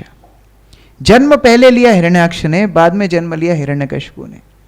और जब जुड़वा बच्चे जन्म लेते हैं तो जो पहले जन्म लेता है वो छोटा होता है, बाद में जो जन्म लेता है वो बड़ा होता है, क्योंकि वैदिक गणना के अनुसार गर्भ में प्रवेश जिसने पहले किया वो बड़ा है। तो first in last out coding में हम लोग यूज करते हैं। तो पहले अंदर गया हिरण्यकशिपु, फिर गया हिरण्याक्ष, तो गेट पे बैठा था हिरण्याक्ष, तो पहले जन्म लिया हिरण्याक्ष ने, फिर लिया हिरण्यकशिपु ने, तो बड़ा कौन हुआ? हिरण्यकशिपु। ये बात हमारे गुरु महाराज एक बार प्रवचन में बता रहे थे। तो उन समय पे उनके दो सेवक थे, आत्मा और आनंद, दोनों जुड़वा भाई थे। तो आनंद जो था उसने माइक लिया, बोले गुरु महाराज बहुत बहुत धन्यवाद। बोले क्यों? बोले जन्म से मैं सोचता था आत्मा मुझसे बड़ा है, लेकिन आज मुझे पता पड़ा कि मैं उससे बड़ा हूं। तो हिरण्यकशिपु यद्यपि जन्म बाद में लिया था लेकिन बड़ा भाई था, और हिरण्यकशिपु राजा बना। और जब वो राजा बना तो हिरण्याक्ष को कोई काम तो था नहीं, राजा तो हिरण्यकशिपु था, और जिसको ज्यादा काम नहीं होता वो ज्यादा उत्पात मचाता है। हमारे संस्था में एक सन्यासी हैं हलदर स्वामी महाराज, वो बताते हैं कई बार भक्त लोग झगड़ा क्यों करते हैं पता है? स्पेशली ब्रह्मचारी इसलिए झगड़ा करते हैं क्योंकि ज़्यादा काम नहीं होता है। तो जब फ्री होते हैं और शरीर में शक्ति होती है तो एक दूसरे में भिड़ने की इच्छा होती है, जैसे बैल गौशाला में भिड़ते हैं क्योंकि ज़्यादा काम नहीं होता है। तो उसी तरह हिरण्याक्ष को ज़्यादा काम नहीं था, हिरण्यकशिपु भी असुर था लेकिन वो शांति से बैठा था। अभी हिरण्याक्ष को ज़्यादा काम नहीं है, शरीर में शक्ति है, हाथों में खुजली मच रही है, क्या करूं क्या करूं क्या करूं, तो उसकी काम वासना इतनी प्रबल थी, हर वस्तु को चुराने लगा। कैसे गर्भोदक सागर तक ये भूमंडल पहुंच गया? क्योंकि हर ग्रह को अपनी कक्षा में रखने के लिए ब्रह्मा जी ने कुछ बैलेंस बनाया है। ये बैलेंस होता है अलग अलग वस्तुओं से, जैसे स्वर्ण, चांदी, हीरे, जल, पहाड़, ये सब वस्तुओं से कोई भी एक ग्रह या मंडल अपनी कक्षा में स्थित रहता है। ये बैलेंसिंग करते हैं सारी चीजें। अब हिरण्याक्ष शब्द का अर्थ है हिरण्य अर्थात सोना। ये सोना चुराता था, ये सोने के प्रति, स्वर्ण के प्रति इसकी अति आसक्ति थी। तो इतना सोना चुराया इसने, इतना सोना चुराया कि भूमंडल की संतुलन को बिगाड़ दिया, और इसलिए भूमंडल गर्भोदक सागर में जा करके गिर गई। मतलब उसने नीचे के पिलर ही तोड़ना शुरू कर दिए, तो बिल्डिंग गिरनी थी, नीचे जा करके गिर गई। अभी क्या किया जाए, क्या किया जाए? समस्या है कि जब कोई अपनी भौतिक वासनाओं को पूरा करने की कोशिश करता है, वो भौतिक वासनाएं कभी समाप्त नहीं होती। भौतिक वासनाओं को पूरा करना मतलब है अग्नि में घी डालने के समान। थोड़ा सोना पहले चुराया लेकिन संतुष्टि नहीं हुई, और चुराया और चुराया और चुराया। जैसे एक बार नारद मुनि ने एक भिखारी को देखा, और नारद मुनि ने उस भिखारी को देख करके बड़ी दया करी। भगवान को बोला, भगवान आपकी सृष्टि में इतने भिखारी क्यों हैं? इनको कुछ दान दक्षिणा दे करके आप अमीर बना दीजिए। भगवान ने बोला, नारद ये मेरा भंडार है, तू दान दे और देख क्या होता है। अब वो भिखारी का कटोरा था, नारद मुनि उसमें भगवान की संपदा डालते जा रहे हैं, स्वर्ण डाल रहे हैं, चांदी डाल रहे हैं, हीरे डाल रहे हैं, जवाहर, वो भर ही नहीं रहा है। यहां से पूरा उठा उठा के नारद मुनि डालते जा रहे हैं। नारद मुनि जब थक गए तब उस भिखारी से पूछने लगे, तेरा कटोरा भर क्यों नहीं रहा है? वो भिखारी बोला, एक लालची व्यक्ति की खोपड़ी लेके घूम रहा हूं, ये कभी भरती नहीं है, इसको जितना दोगे ये खा जाएगा। तो हिरण्याक्ष कुछ ऐसा ही था, वो उसकी इच्छाएं पूरी नहीं हो रही हैं। इतना स्वर्ण उसने लूट लिया कि गर्भोदक सागर में जाकर के पृथ्वी गिर गई। फिर भी उसका मन नहीं भरा। फिर वो गया वरुण देव के पास, जो जल के देवता है।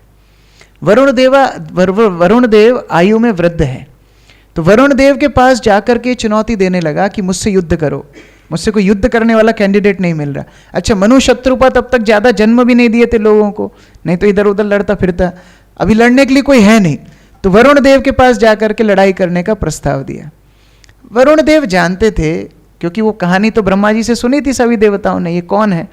तो वरुण देव जानते थे इसका वध तो भगवान करने वाले हैं, अपने साथ फाइटिंग का इनका स्कोप है नहीं। तो वरुण देव बोलते हैं, देखो भाई मैं तो बूढ़ा हो गया हूँ, आप जवान हो, आपके साथ युद्ध करने के लिए अगर कोई उपयुक्त कैंडिडेट है तो वो है विष्णु। आप उनके पास जाओ, उनसे युद्ध करो। कहाँ मिलेगा विष्णु? वरुण देव बोलते हैं वैसे तो सर्वत्र विद्यमान है, लेकिन अभी बहुत जल्दी प्रकट होने वाले हैं आपके लिए, आपके लिए तुरंत प्रकट होने वाले हैं, आपसे युद्ध करने के लिए आप तैयार रहिए। तो भगवान के भक्त अनर्गल लड़ाई करने में ज़्यादा समय व्यर्थ नहीं करते, ये वरुण देव से शिक्षा लेनी चाहिए। श्रील भक्ति विनोद ठाकुर उपदेशामृत पे टीका करते हुए बताते हैं, प्रजल्प करने का एक और तरीका, कई तरीके बताते हैं वो प्रजल्प करने के। आप प्रजल्प करना सीखना चाहें तो भक्ति विनोद ठाकुर की भक्ति आलोक किताब पढ़ सकते हो। वैसे उन्होंने इसलिए लिखा है कि हम ना करें, तो उन्होंने उसमें प्रजल्प की एक कैटेगरी बताई है, अनर्गल बहस करना, ये भी प्रजल्प है। लोगों को चुनौती देना, ये भी प्रजल्प है। अपने आप को श्रेष्ठ सिद्ध करना, ये भी प्रजल्प है। और इसलिए हमारे आचार्यों के जीवन में हम देखते हैं कि वो प्रजल्प को ज़्यादा महानता नहीं देते। चैतन्य महाप्रभु बताते हैं, परमार्थ विचार गिला करी मात्रवाद, कहाँ मुक्ति पाबो कहाँ कृष्ण र प्रसाद। जहाँ पर परमार्थ का विचार नहीं होगा, केवल वाद, वाद मतलब समझते हैं मायावाद, ब्रह्मवाद, ये वाद, वो वाद, राष्ट्रवाद, जनवाद, ये सारी चर्चाओं में जहाँ व्यक्ति अपना समय व्यर्थ करेगा, कहाँ जीवन का लक्ष्य प्राप्त करेगा और कहाँ भगवत प्राप्ति करेगा, संभव ही नहीं है। इसलिए हमारे आचार्य इस तरह के प्रजल्प से बचते थे, इस तरह की चुनौतियों से बचते थे। वरुण चाहते तो हिरण्यकशिपु से, हिरण्याक्ष से युद्ध कर सकते थे, लेकिन किए नहीं, क्योंकि समय कौन व्यर्थ करेगा। हमारे आचार्यों का उदाहरण है ना, जहाँ श्री रूप गोस्वामी और सनातन गोस्वामी से शास्त्रार्थ करने के लिए रूप नारायण आता है, और रूप नारायण का नियम था कि आप उससे शास्त्रार्थ करो, अगर आप हार जाओगे तो आपको एक सर्टिफिकेट पे लिख के साइन करना पड़ेगा कि आप हार गए, और फिर वो गले में लटका के घूमता था वो सर्टिफिकेट को कि मैंने फलाने फलाने को हरा दिया। तो जब वृंदावन आके रूप और सनातन के पास आए तो रूप और सनातन ने बोला, भाई क्यों समय व्यर्थ करते हो हमारा। बोले देखो आप हार जाओगे तो मैं आपसे साइन कराऊंगा। बोले पहले ही साइन करा लो। उन्होंने साइन करके दे दिया, जा तू भी क्या याद रखेगा। और वो गले में लटका करके उसके जो चेले चपाटे थे खूब बाजा गाजा बजा रहे थे, कह रहे हमने रूप और सनातन को हरा दिया। रास्ते में पिताजी मिले उसके, कौन? जीव गोस्वामी। जीव गोस्वामी बोलते क्यों नाच रहा है इतना। बोले देखो गले में देखो सर्टिफिकेट। किसका सर्टिफिकेट है? बोले आपके गुरुजी का, रूप गोस्वामी का, सनातन गोस्वामी, उनको हरा के आया हूँ। बोले हरा के आया, बातचीत हुई उनके साथ? नहीं नहीं, शास्त्रार्थ उन्होंने किया नहीं, मुझे देख के ही डर गए वो डर के उन्होंने साइन कर दिया। जीव गोस्वामी बोलते आओ बेटा मेरे साथ बातचीत करो। जीव गोस्वामी ने ऐसे चिथड़े उड़ाए उसके ज्ञान के कि सारे वृंदावन वासी हंसने लगे। तो भक्त अनर्गल व्यर्थ समय नहीं करते इस तरह की चुनौतीपूर्ण विवाद में, और इसलिए यहां पर भेज दिया वरुण देव ने हिरण्याक्ष को विष्णु के पास। अब यहां पर ब्रह्मा जी तो चिंता में थे। ब्रह्मा जी सोच रहे थे ये फ्लैट गायब है, भूमंडल कहाँ गया, कहाँ से लाऊं। ब्रह्मा जी को बार बार भगवान थोड़ा संकेत देते रहते हैं बीच बीच में कि मैं तुम्हारे ऊपर हूं। ऐसा संकेत ब्रह्मा जी को बार बार भगवान देते रहते हैं। तो भगवान ने जैसे ही ये समस्या में ब्रह्मा जी को डाला, ब्रह्मा जी भगवान का चिंतन करने लगे, हे भगवान आप मदद करो, ये भूमंडल कहाँ गया, कैसे सृष्टि आगे बढ़ेगी, मैं समस्या में पड़ गया हूं। और चिंतन करते करते ब्रह्मा जी को छींक आई। क्या आई? छींक आई। अब जब हम छींकते हैं तो कुछ अच्छी चीज बाहर नहीं आती है ना, लोग ज्यादा पसंद नहीं करते। तो जब ब्रह्मा जी को छींक आई तो ब्रह्मा जी की नाक से एक छोटी सी वस्तु बाहर निकली, और वो वस्तु आकृति में बढ़ने लगी, और इतनी बड़ी हो गई कि उसकी जो हाइट थी वो आकाश को छू रही थी। ब्रह्मा जी उनके आदि और अंत को नाप नहीं पा रहे अपनी दृष्टि से। इतनी बड़ी आकृति के एक व्यक्तित्व ब्रह्मा जी की नासिका से बाहर निकले। और देवता तो पहले से ही डरे हुए थे, उनको लगा ये हिरण्याक्ष, हिरण्यकशिपु, ये तीसरा कौन आ गया, ये और समस्या तो कुछ क्रिएट नहीं हो रही। तो जैसे ही देवता भी डरे, ब्रह्मा जी भी विस्मित थे, वहां पर इस व्यक्तित्व ने जोर से गर्जना की, और जैसे ही गर्जना करी देवता समझ गए ये और कोई नहीं, पूर्ण पुरुषोत्तम भगवान वराहदेव के अवतार ले चुके हैं। वराहदेव के रूप में भगवान आ गए, और भगवान ब्रह्मा जी को आश्वासन देते हैं, चिंता मत करो, आपकी समस्या का मैं समाधान करूंगा। अब भगवान ने वराह रूप इसलिए बनाया, वो जितनी लीला करते हैं अपनी लीलाओं के अनुकूल अपना रूप बनाते हैं। अब गर्भोदक सागर में पृथ्वी को ढूंढना है तो जल में ढूंढने का एक्सपर्टीज होता है वराह के अंदर, और इसीलिए सूकर रूप बनाया। और भगवान गर्भोदक सागर में प्रवेश किए, पृथ्वी को अपने दांतों के ऊपर बिठा लिया। अब पृथ्वी डर रही थी कहीं मैं गिर गई तो। भगवान बोलते हैं और कितना गिरोगी, पहले ही गर्भोदक सागर में और कितना गिरोगी, और मैं लेकर के जिसको जाता हूं उसका कभी पतन नहीं होता, मैं जिसका हाथ पकड़ लेता हूं उसका पतन नहीं होता। भगवान पृथ्वी को आश्वासन देते हैं और गर्भोदक सागर से बाहर निकलते हैं। यहां वरुण देव वैसे ही लाइव लोकेशन दे चुके थे विष्णु जी की, हिरण्याक्ष को बता चुके थे वहां पर विष्णु आने वाले हैं। तो हिरण्याक्ष दौड़ा दौड़ा आ रहा था कि मैं लड़ाई करूंगा, विष्णु से लड़ाई करूंगा, और अपनी आंखों के सामने देखता है भगवान वराहदेव के रूप में पृथ्वी को ऊपर लेकर के जा रहे हैं। अब ये हिरण्याक्ष अपशब्द बोलना शुरू करता है, अरे मैंने सोचा था विष्णु बड़े महान होंगे, ये तो पशु निकला, ये तो इतना निम्न कोटि, पशु बनता तो भी अच्छा पशु बनता, गाय बनता, बैल बनता, सुअर बन करके आया है और मेरे पीछे से मेरी संपत्ति को चोरी कर रहा है। देखो कितने लोग रजिस्ट्री कराते हैं, ये भूमंडल मेरा है, भूस्वामी। अभी आप जाओगे यहां से इंदौर तक तो बीच में बहुत सारे बोर्ड आपको दिखेंगे, लोग लिखते हैं भूस्वामी फलाना ढिमकाना, लेकिन भूस्वामी वास्तव में है कौन? कितने लोग ये दावा करके गए कि ये भूमि मेरी है, ये भूमि मेरी है, लेकिन बाद में शमशान में ले जा करके जलाते हैं और वो भूमि भी उनकी नहीं होती, क्योंकि उसी स्थान पे रोज कोई ना कोई को जलाया जा रहा है।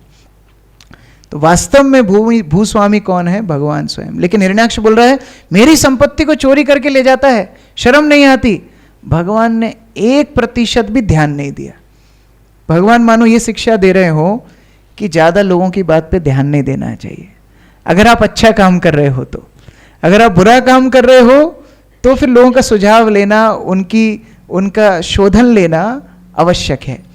लेकिन आप भक्तिमय कार्य कर रहे हो, गुरु के आदेश का पालन कर रहे हो, तो सबकी बात नहीं सुनना चाहिए। भगवान हिरण्याक्ष की बातों को नजरअंदाज करते हुए भू को अपनी कक्षा में ले जाने के लिए तत्पर होते हैं। और उस समय पर भूदेवी एक सुंदर स्थान को देखती है। उस सुंदर स्थान में झरने बह रहे होते हैं, सुंदर कुंड सरोवर होते हैं, सुंदर उद्यान होते हैं, पक्षी चहचहा रहे होते हैं, मयूर नृत्य कर रहे होते हैं, सुंदर गाय घास चर रही होती है। भूदेवी वराहदेव से पूछती हैं अगर मैं इधर हूं तो वो दूसरी भूमि कौन सी है? भगवान बताते हैं वो मेरा शाश्वत धाम है, वृंदावन। जो वृंदावन इस भौतिक संसार में है वो तुम्हारा हिस्सा नहीं है, वो मेरा शाश्वत धाम है। तुम्हारा ध्वंस हो सकता है, मेरे धाम का ध्वंस कभी नहीं होता। तो आज भी आप वृंदावन धाम में जाएंगे, एक वराह घाट आता है, वो वही घाट है जहां वराहदेव ने भूदेवी को वृंदावन का दर्शन कराया था।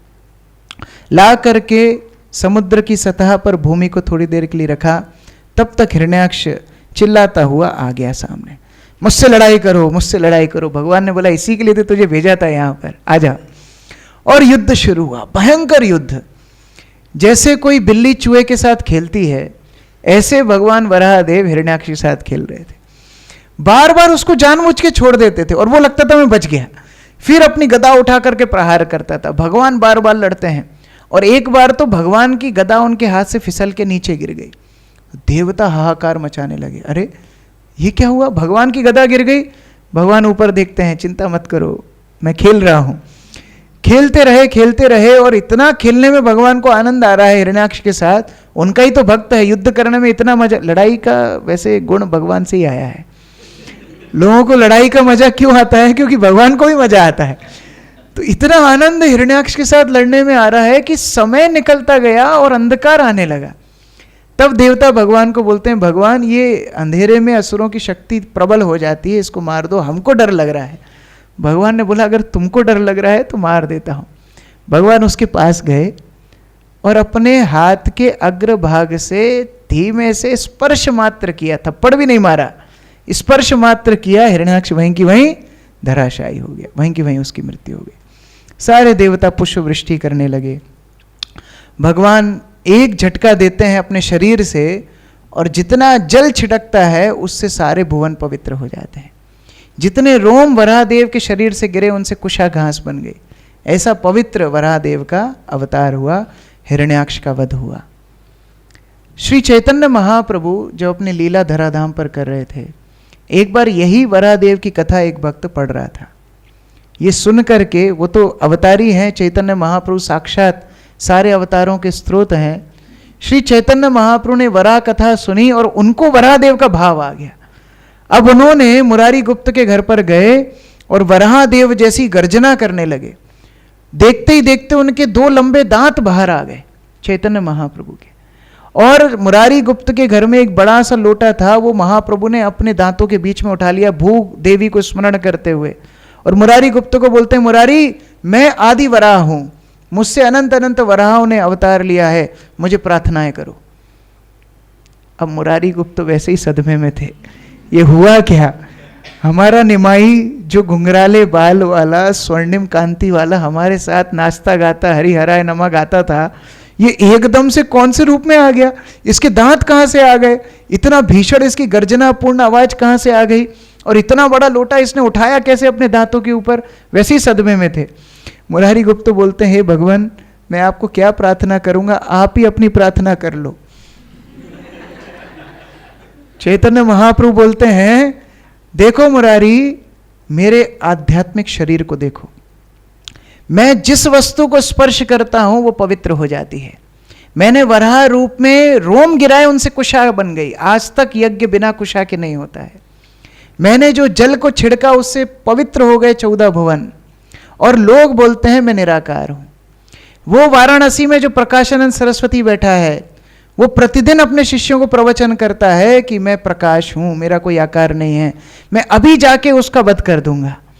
मुरारी गुप्त बोलते हैं, अभी आप उस अवतार में नहीं हो वध करने वाले। भगवान बोलते हैं, तो वध नहीं करूंगा तो उद्धार कर दूंगा। जिस तरह मैंने पृथ्वी का उद्धार किया गर्भोदक सागर में, गर्भोदक सागर से उठा करके पृथ्वी को अपनी कक्षा में स्थित किया, ये चैतन्य अवतार में मैं असंख्य असंख्य जीवों को इस भौतिक संसार के गर्त से उठा के आध्यात्मिक संसार में स्थित कर दूंगा, और ये मेरा प्रण है। तो ये वराहदेव बहुत अहम भूमिका निभाते हैं भक्तों की लीला, भक्तों के जीवन में। अब हिरण्याक्ष का वध हो गया, उसका मृत शरीर पड़ा हुआ है, और ऐसी परिस्थिति में हिरण्याक्ष की पत्नी, उनकी माता दिति, उनके पुत्र सब विलाप करने लगे। साहस देने वाला एक ही व्यक्ति है, हिरण्यकशिपु। ये भी कोई दूध का धुला नहीं है। कल हम चर्चा करेंगे हिरण्यकशिपु के आतंक की, लेकिन आज हिरण्यकशिपु साधु मूड में है। ये जो असुर होते हैं ना, इनका मूड बदलता रहता है। मनोरथेनस्थ धावतो वही, ये कभी कभी प्रवचन करते हैं, कभी कभी दुष्ट बन जाते हैं। ये अपने हिसाब से अपने आप को टल्लम टोल करते रहते हैं। तो हिरण्यकशिपु का आज मूड था साधु का, तो आज ये उपदेश देने के मूड में था। तो सभी रिश्तेदारों को बोलता है, बैठ जाओ, व्यासासन लगाओ, मैं प्रवचन दूंगा। और हिरण्यकशिपु प्रवचन देने लगा, और इतना भयंकर प्रवचन देता है, बोलता है विष्णु ने हिरण्याक्ष का वध किया, मेरे भाई का वध किया, वास्तव में पक्षपाती है। उसको ये भी समझ नहीं है किसका वध करना चाहिए किसका नहीं। बेचारा घूम ही तो रहा था, उसका वध करने की आवश्यकता क्या थी? थोड़ा इधर उधर से भूमि को चुरा लिया तो क्या बड़ी बात हुई। देखो आप, असुरिक प्रवृत्ति। और आया भी तो वराह रूप में आया, छुप करके आया। मेरे सामने आता तो मैं बताता, चुपचाप आकर के मेरे भाई का मृत्यु करके भाग गया। और देखो, तुम लोग शोक मत करो, शोक करना तुम्हें शोभा नहीं देता। ये तो वीरों की तरह रणभूमि में मारा गया है, इसलिए इसकी मृत्यु तो बड़ी श्रेयस्कर है। अभी क्या वीरों की तरह मरा था वो? एक चपेट भगवान ने मारी थी, हमारी भाषा में बोलते हैं चपेट, वो भी ठीक से नहीं मारी थी, थोड़ा सा स्पर्श मात्र किया था, उससे मर गया। कौन सी वीरता थी उसमें? लेकिन हिरण्यकशिपु बोलता है वीरों के समान रणभूमि में उसने अपना शरीर छोड़ा है, तो इसकी मृत्यु तो बड़ी बड़ी साहसी मृत्यु थी, तो इसका तो जश्न बनना चाहिए। और देखो, हम तो कर्मों के अनुसार एक साथ आते हैं और फिर कर्मों के अनुसार बिछड़ भी जाते हैं, तो शोक नहीं करना चाहिए। अभी ये सारे वचन आप सुनोगे तो आपको लगेगा भगवत गीता चल रही है। और ठीक वही बात बोलता है कि देखो, शरीर तो नश्वर होता है, आत्मा शाश्वत होती है। तो आत्मा के लिए कोई थोड़ी विलाप करता है, वो तो शरीर मरा है, आप क्यों विलाप करते हो? और एक कहानी हिरण्यकशिपु सुनाता है। पूर्व काल में उशिनर राज में एक राजा था सुयोग्य। ये सुयोग्य राजा रणभूमि में युद्ध कर रहा था और इसके शत्रुओं ने इसका वध कर दिया। ये कौन सुना रहा है कहानी? हिरण्यकशिपु सुना रहा है। किसको सुना रहा है? ऑडियंस कौन है? ऐसे मत करो, ऑडियंस कौन है? हाँ, हिरण्याक्ष के परिवारजन, उनके पुत्र, उनकी पत्नी, उनकी माता। और ये कहानी कौन सुना रहा है? हिरण्यकशिपु और इन दोनों के वार्तालाप नारद मुनि सुना रहे हैं। किसको? युधिष्ठिर महाराज। और ये कहानी कौन सुना रहा है? परीक्षित महाराज के प्रश्न का उत्तर दे रहे हैं सुखदेव गोस्वामी। और ये कहानी कौन सुना रहा है? ये कहानी सुना रहा है प्रथम स्कंद सूत गोस्वामी सौनक आदि ऋषियों को। तो कहानी के अंदर कहानी के अंदर कहानी, और इसके अंदर एक और कहानी आएगी अभी। सुयज्ञ के परिवारजनों को कोई एक और कहानी सुनाने वाला है। तो सुयज्ञ युद्ध करते करते वहां मृत्यु को प्राप्त होता है। पूरा शरीर उसका रक्त में सना हुआ है, उसके अस्त्र शस्त्र उसके हाथ में हैं, रणभूमि में धराशायी है, आंखें उसकी बाहर निकल गई हैं और दांतों से अपने होठों को दबा करके वो मृत्यु को प्राप्त हुआ, जैसे मानो मरना नहीं चाहता हो। ऐसी परिस्थिति में सुयज्ञ राजा की पत्नियां आती हैं और वो विलाप करने लगती हैं। हे भगवान, तुम कितने क्रूर हो, हे विधाता तुम कितने निष्ठुर हो, हमारे पति के तुमने प्राण ले लिए। यही तो थे जो हमारा पालन पोषण करते थे। पालन पोषण कौन करते हैं? भगवान करते हैं। लेकिन क्षणिक रूप से हमको लगता है कि फलाना व्यक्ति हमारा पालन पोषण कर रहा है। बोलते हैं कि ये अभी तक हमको आनंद देते थे, अब हमको कौन आनंद देगा? ये नहीं रहेंगे तो हम भी नहीं रहेंगे। अब ये सारी कहानियां आपने किसी की मृत्यु के समय सुनी होगी। और भारतीय संस्कृति में 13 दिन का कार्यक्रम होता है किसी के मरने के बाद। वो 13 दिन में पता है क्या होता है? जिसकी मृत्यु होती है वो जीवात्मा सारा तमाशा देखती है कि क्या तमाशा चल रहा है यहाँ पर। जैसे ही कोई की मृत्यु होती है उस समय पे लोग बहुत रोते हैं, छाती पीटते हैं, बहुत सारे कार्य करते हैं और फिर धीरे से पूछते हैं, क्यों, कब ले जाना है, टाइम हो रहा है, तैयारी हो गई क्या, वहाँ लकड़ी खरीदने किसी को भेज दिया ना, वहाँ पर अलग से टाइम लगेगा। ये सारी बात पूछ लेते हैं और फिर रूट डिसाइड होता है। तो रास्ता ऐसा चुना जाता है, शॉर्टेस्ट डिस्टेंस, फिजिक्स में होता है डायगनली, तो जिस डिस्प्लेसमेंट, तो ऐसा रास्ता ढूंढते हैं जिससे फटाफट पहुंच जाएं। और फिर धीरे से 4-5 लोगों को बोल के जाते हैं, हम लौट के आएंगे, खाने की व्यवस्था रखना, आके बहुत भूख लग जाएगी हमको। ये सारी सत्यता है, आपके घरों में आप देखोगे। और जब वहां शमशान में पहुंचते हैं तो एक बंदा पहले से छप तैयार रख के रखता है, चिता विता तैयारी फुल रहती है। फिर आदमी को आड़ा टेढ़ा जैसे लिटाना है, लिटा करके उसको अग्नि लगा देते हैं। और फिर आपस में चर्चाएं पता है क्या होती है? आज अच्छी आग पकड़ ली इनने, हवा अच्छी चल रही है। और अगर नहीं होती तो एक आदमी थैली में कपूर गूगल लेकर के मारता है, जिससे जल्दी जा भाई, तो हमको घर वापस जाना है। ये सारा तमाशा जीवात्मा देखती है। उसके बाद घर पे जैसे ही लोग वापस आते हैं, भोजन को देखते हैं, बोलते लौकी बनाई है। आजकल तो होटलों से पैक करके पैकेट आते हैं, जिस दिन किसी की मृत्यु होती है उस दिन, कि रिश्तेदारों को असुविधा ना हो। और रात में ही वो प्लानिंग करने लगते हैं वापस जाने की। 2-4 जो रिश्तेदार बचते हैं वो भी आपस में चर्चा करते हैं, क्यों, आज से टीवी चलेगी कि कल से चलेगी, आज से कच्चा पक्का खाना बनेगा कि बाहर से ही आएगा। ये चर्चाएं होने लगती है।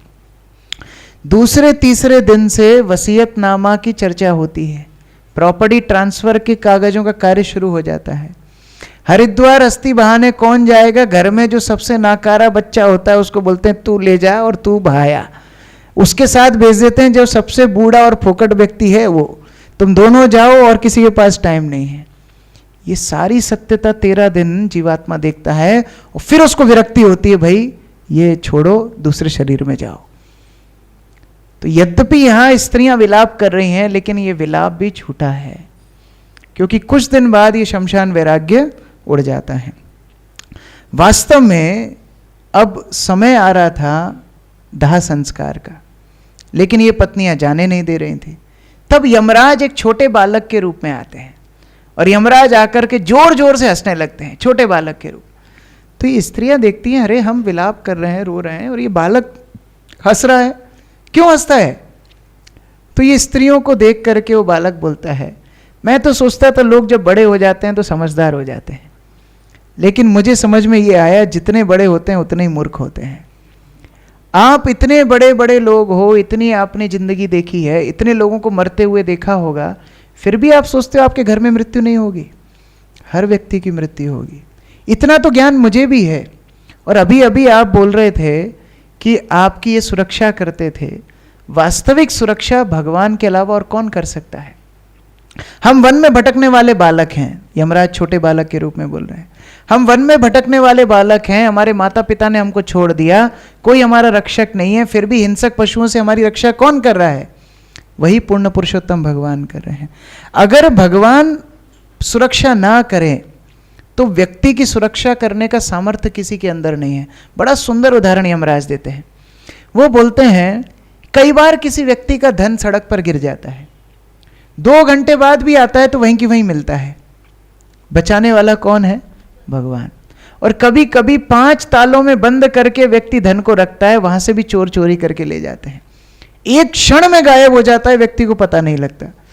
मुझे एक क्षण से याद आया, जब मैं कोटा में था तो वहाँ पर एक बार हमको बोला भोग लगाने के लिए। तो एक विद्यार्थियों का कार्यक्रम चल रहा था, प्रचार का। हम लोगों ने एक हॉल रेंट किया था।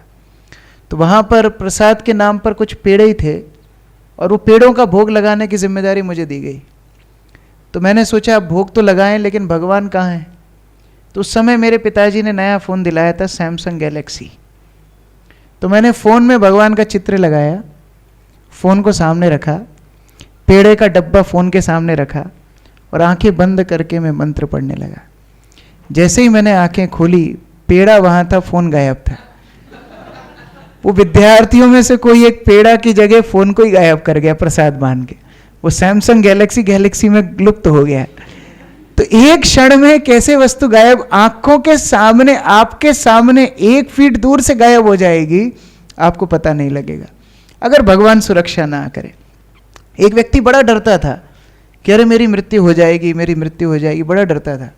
तो वो बाहर नहीं निकलता था घर से, इतना डरता था। उसने सारी सुविधाएं घर में बना रखी थी, एक थैला रस्सी में बांध के रखा था, उसको ही बालकनी से डालता था, उससे राशन पानी ले लेता था, उधर से पैसे फेंक के दे देता था, इतना डरता था।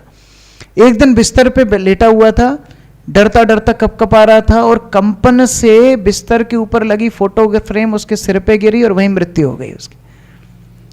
तो भगवान को जब रक्षा करनी होती है तो बीच भरे युद्ध में भी रक्षा कर सकते हैं। और भगवान को अगर मृत्यु करनी होती किसी की तो भगवान कहीं पर भी मृत्यु कर सकते हैं। महाभारत के युद्ध में भी ये दृष्टांत आता है कि बड़े से हाथी का एक घंटा युद्ध के समय बीच में गिरा और एक पक्षी अपने बच्चों को अंडे देकर के वहाँ गई थी। पूरा महाभारत का युद्ध वहाँ हो गया, लेकिन वो पक्षी के अंडे वहाँ सुरक्षित रहे क्योंकि वो घंटा वहाँ पर था। घंटे को हटाया गया, वो पक्षी वहाँ बाहर से उड़ते हुए दिखाई दिए। तो सुयज्ञ राजा की पत्नियों को यमराज बता रहे हैं वास्तविक रक्षा करने वाले तो भगवान हैं। व्यक्ति जैसे घर में रहते रहते सोचने लगता है कि ये घर ही मेरी आसक्ति है, ये घर ही मेरी पहचान है, उसी तरह जीवात्मा शरीर में रहते रहते सोचने लगती है कि शरीर ही मेरी पहचान है। और जिस सुयज्ञ को तुम अपना मानते हो, जिस सुयज्ञ को तुमने अभी तक देखा था, जिससे बातचीत की थी, जिसने तुमको प्रेम किया, जिसने तुमको सारी तरह से आनंद दिया, वो तो सामने पड़ा हुआ है, तो फिर क्यों रोती हो? पूरा तो सामने पड़ा, 1 इंच भी खाली नहीं है। उठा लो उसको, आलिंगन करो, प्रेम करो। और जिस सुयज्ञ की तुम लिए रो रहे हो उसको तो तुमने देखा ही नहीं, क्योंकि जीवात्मा जो छोड़ करके गई है उसको तो तुमने कभी देखा ही नहीं, तो उसके लिए विलाप करने से क्या फायदा है? इतना भयंकर उदाहरण दिया कि ये सारी पत्नियां डर गई। उदाहरण दिया एक शिकारी का। अभी एक कहानी, हिरण्यकशिपु की कहानी के अंदर यमराज एक और कहानी सुनाते हैं।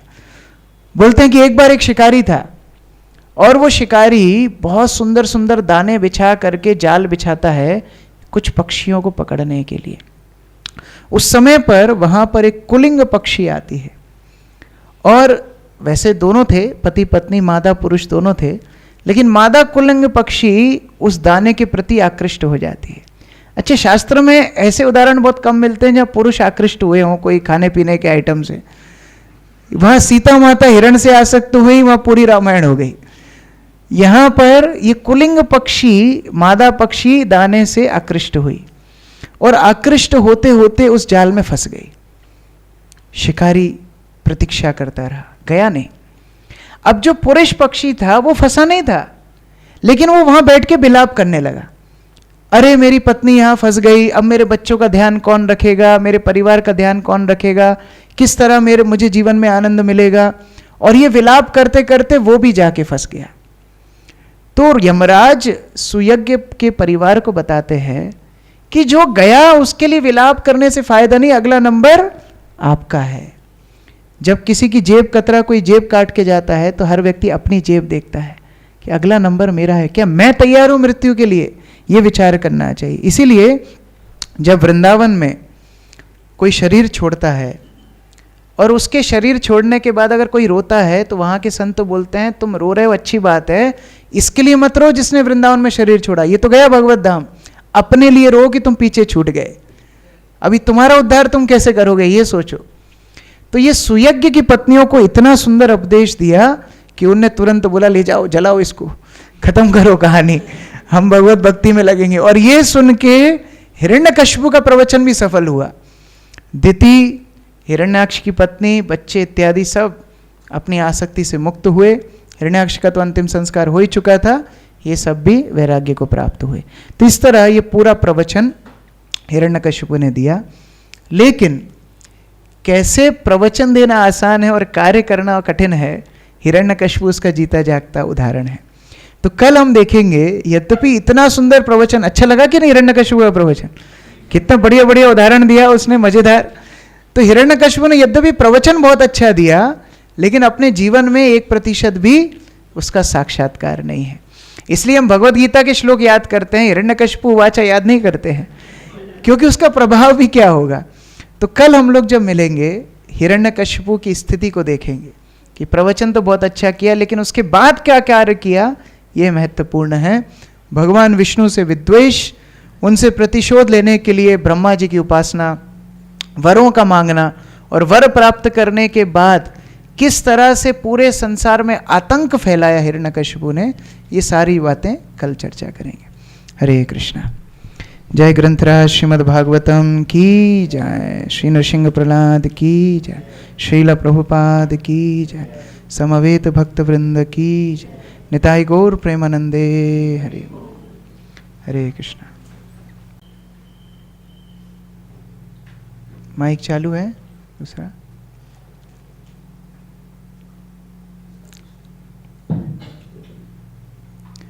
हरे कृष्णा।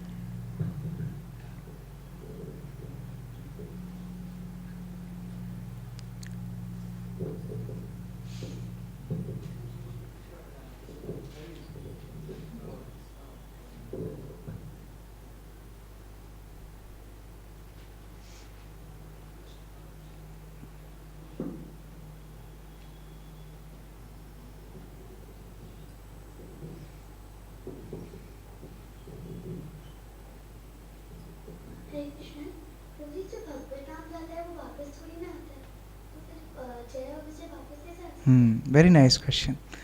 देखिए भगवान भगवत गीता में बोलते हैं यद गत्वा न निवर्तन्ते तद्धाम परमम मम।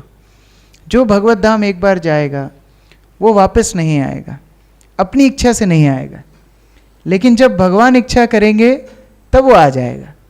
जैसे संभवामी आत्मा माया, भगवान बार बार अवतार लेते हैं तो भगवत धाम से ही तो आते हैं। तो जब अपनी इच्छा से आते हैं तो अपने परिकरों को भी साथ में लेके आते हैं। जैसे माता यशोदानंद महाराज, वो तो भगवत धाम में है, लेकिन जब जब कृष्ण लीला होती है तब तब वो दोनों भी साथ में आते हैं। श्रीमती राधा रानी भी साथ में आती हैं, भगवान के सखागण भी साथ में आते हैं। तो ऐसा नहीं है कि आ नहीं सकते, अपनी इच्छा से नहीं आते। ये कचरे जैसे भगवत धाम को छोड़ करके कचरे जैसे भौतिक जगत में आने की उनकी इच्छा नहीं होती, लेकिन भगवान लीला करने के लिए लाते हैं तो आ जाते हैं, साथ में आ जाते हैं। तो उसी तरह जय विजय भगवान की इच्छा को पूरा करने के लिए आए। भगवान को डिशुम डिशुम करना था तो कोई तो चाहिए, तो इसीलिए जय विजय असुर बन करके आए।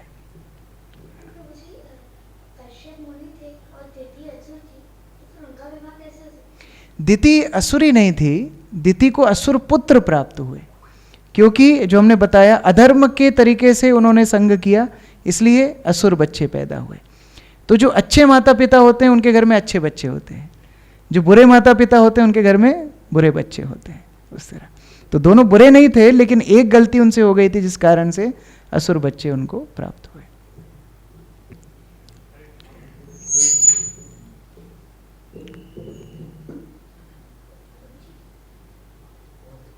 ओके, यहाँ पर प्रश्न है। हरे कृष्ण। मेरा ये प्रश्न था कि जैसे हिरण्याक्ष और हिरण्यकशिपु जैसे जो राक्षस रहते हैं, तो उनके अंदर राक्षसी प्रवृत्ति बहुत सारे अनर्था से आती है, और स्पेशली मेन अनर्था उनमें जो रहता है वो फॉल्स ईगो, उनमें ईगो बहुत बड़ा हुआ रहता है। तो ये चीज़ हम हमारे अंदर भी देखते हैं, हम सबके अंदर हम लोग फेस करते हैं कि हमारे अंदर बहुत ईगो है। हम लोग कोशिश करते हैं भक्ति करने की, लेकिन ये जो हमारे अनर्थास हैं वो तो हम भौतिक जगत में आए तो हमारे अंदर रहेंगे ही सही। तो इस तरह से हम लोग फॉल्स ईगो जो हमारे अंदर हैं उसको कैसे डील कर सकते हैं उनके साथ? देखिए, भगवत अहम से भौतिक संसार में आने का मुख्य कारण ही है मिथ्या अहंकार। और ये मिथ्या अहंकार जब तक रहता है तब तक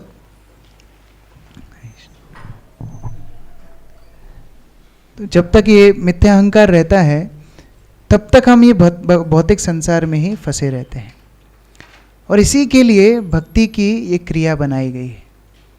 श्रील प्रभुपाद बोलते थे कि भक्त हीरों की तरह है, लेकिन कौन से हीरे हैं? जो तराशे नहीं गए हैं। तो जब इन हीरों को तराशना होता है तो एक हीरा ही दूसरे हीरे को तराशता है, क्योंकि बाकी कोई मेटल, बाकी कोई सब्सटेंस एलिमेंट इतना स्ट्रांग नहीं है कि हीरे को तराश सके। तो ये हीरे एक दूसरे को घर्षण करते हैं और एक दूसरे को चमकाते हैं, एक दूसरे को शुद्ध करते हैं। तो ये भक्तों का जो समाज है ना, वो कुछ ऐसा ही है। ये प्रेम भी देगा लेकिन घिसाई भी खूब करेगा। तो जब भक्तों के साथ हम मिल करके सेवा करते हैं तो बीच बीच में हमारा टायर पंचर होता है मिथ्या अहंकार का। दूसरा तरीका है, जब धीरे धीरे शक्ति शिथिल होने लगती है शरीर में, तब भी मिथ्या अहंकार कम होता है, तब भी धीरे धीरे मिथ्या अहंकार का शमन होता है। भगवान ये बताना चाहते हैं कि तुम महान नहीं हो, मैं महान हूँ। तो श्रीमद् भक्ति चारू स्वामी गुरु महाराज बताते थे, अगर किसी को मिथ्या अहंकार छोड़ना है और विनम्र बनना है तो उसका सरल तरीका है। वो सुनाते थे अकबर बीरबल की कहानी। अकबर ने एक बार बीरबल को बोला, बीरबल तुम बड़े समझदार हो, ये रेखा मैंने जमीन पर बनाई है, इस रेखा को बिना स्पर्श किए छोटा करके बताओ। तो बीरबल क्या करता है, उससे बड़ी एक रेखा उसके पास में खींच देता है। तो पहले वाली अपने आप छोटी हो गई। तो अपने आप के मिथ्या अहंकार को अगर छोटा करना है, विनम्र बनना है, तो भगवान की और वैष्णवों की महानता के ऊपर विचार होना चाहिए। इसलिए श्रवण बहुत महत्वपूर्ण है। मैं शुरुआत में ही बता रहा था, भक्तों के लिए श्रवण ही प्राण है। जो श्रवण प्रतिदिन करेंगे, धीरे धीरे उनका मिथ्या अहंकार शांत होता जाएगा। देखिए, भूखा जब बच्चा होता है तो बहुत चिड़चिड़ा होता है। उसी भूखे बच्चे को अगर भोजन दे दिया जाए, खुराक दे दी जाए, तो शांत बैठ जाएगा। उसी तरह जीव की खुराक क्या है, जीव का भोजन क्या है? श्रवण और कीर्तन, भगवान के नाम का जप, भगवान की कथा का श्रवण। ये दो खुराक अगर बच्चे को मिलती रहेगी, यानी जीवात्मा को मिलती रहेगी, तो फिर वो मिथ्या अहंकार का उबाल उसके जीवन में नहीं आएगा। वहाँ कमी होगी, मिथ्या अहंकार बढ़ जाएगा। तो इस तरह से अगर वास्तव में उसको संयमित करना है तो भगवान के गुणगान, उनके नाम को प्रतिदिन स्पर्श करना होगा।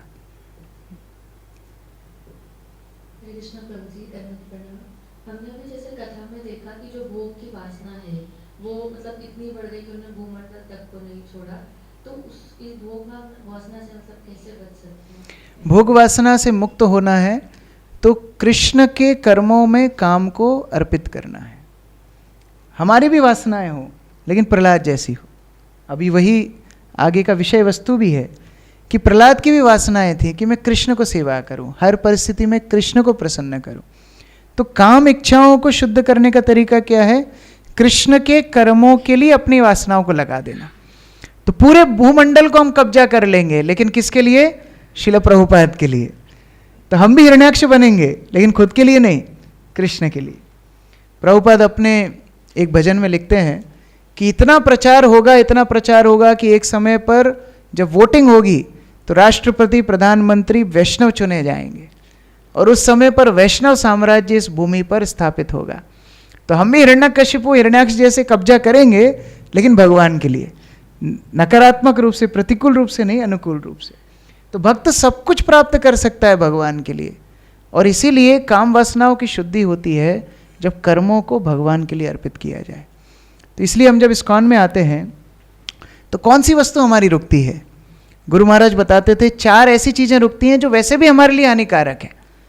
मांस खाना वैसे भी हानिकारक है, नशा करना वैसे भी हानिकारक है, द्यूत क्रीड़ा में वैसे भी लोगों के घर ही डूबे हैं, अवैध संबंधों से वैसे भी संबंध विच्छेद ही हुए हैं। तो ये सारी वस्तु वैसे भी हानिकारक थी, वो छूट गई।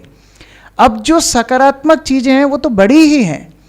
पहले घर में खाते होगे भिंडी की सब्जी और दाल, मध्य प्रदेश में किसी घर पे जाओ, भिंडी की सब्जी ना मिले तो क्या मिले। लेकिन जब इस्कॉन में आते हैं तब देखते हैं इतनी वैरायटी, इतना प्रसाद। तो हमारी वासनाएं तो बड़ी, लेकिन अनुकूल रूप से बड़ी। पहले हम लोग मिलते थे, 4-5 मित्र होते थे। अभी आपका विवाह हुआ है, लिस्ट बनाना मुश्किल है कितने लोगों को बुलाएं, क्योंकि परिवार इतना बड़ा हो गया है कि अभी बुलाएं किसको और छोड़ें किसको, ये समस्या हो गई है। तो इस तरह काम वासनाएं बढ़ती हैं, लेकिन अनुकूल रूप से। कृष्ण के लिए अब काम वासनाएं हैं, अपने लिए नहीं, और उसी को प्रेम बोला जाता है।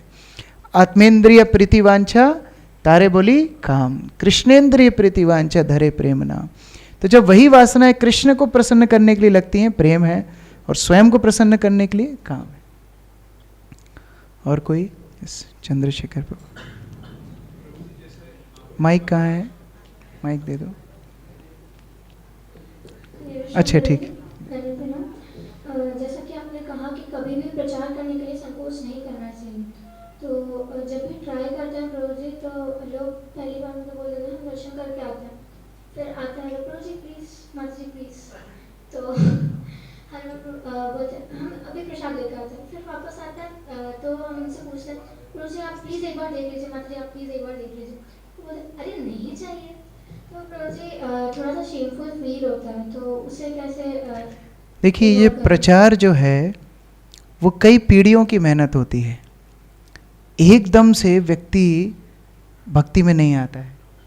जैसे जब कोई क्रिटिकल पेशेंट हॉस्पिटल में जाता है ना, तो सबसे पहले उसको नर्स चेक करती है, फिर एक ड्रिप लगाने वाला अलग होता है, बॉटल टांग के कोई और जाता है ना, आपने देखा है ना ये सब, दवाई रख के कोई और जाता है, फिर एक डॉक्टर पूछ के आता है क्या हुआ, फिर उसको पूरी रामायण सुनाओ, फिर दूसरा डॉक्टर आता है क्या हुआ, फिर उसको पूरी रामायण सुनाओ, फिर तीसरा डॉक्टर आता है, क्योंकि अलग अलग कार्य हैं। कोई एनेस्थीसिया देने वाला है, कोई काटने वाला है, कोई सिलने वाला है, सब अलग अलग डॉक्टर हैं। तो उसी तरह प्रचार कार्य में कई भक्तों की मेहनत से एक जीव भक्ति में आता है। अभी कुछ ही दिन पहले श्री श्रीमद भक्ति पद्म सौरभ प्रचारक महाराज उज्जैन आए थे। उन्होंने एक प्रवचन दिया, बहुत सुंदर बात उन्होंने बताई कि कलकत्ता में जब वो पढ़ाई कर रहे थे, अब वैष्णव का त्याग देखो, कलकत्ता में जब वो पढ़ाई कर रहे थे तो समय पर एक वैष्णव उनके कॉलेज में प्रचार करने के लिए आते थे, और इतनी भीषण परिस्थिति थी उस कॉलेज में, छात्र छात्राएं ड्रग्स भी लेते थे, और छात्र छात्राएं इतने उग्र थे, छोटे छोटे हिरण्यकशिपु थे, कि वो भक्त को पकड़ा, उन्होंने मारा, पीटा, शिखा खींची, उसकी धोती खोल दी सबके सामने। आप कल्पना करो कितनी कितनी कठिनाई उस भक्त को सहन करनी पड़ी होगी। वो बेचारा अपना सा मुंह लेकर के वापस आ गया। लेकिन 20 साल बाद आज उस कॉलेज में कॉलेज अथॉरिटीज़ ने इस्कॉन को निमंत्रण दिया है कि ऑफिशियली इस्कॉन का एक सब्जेक्ट चलना चाहिए बच्चों को प्रचार करने के लिए।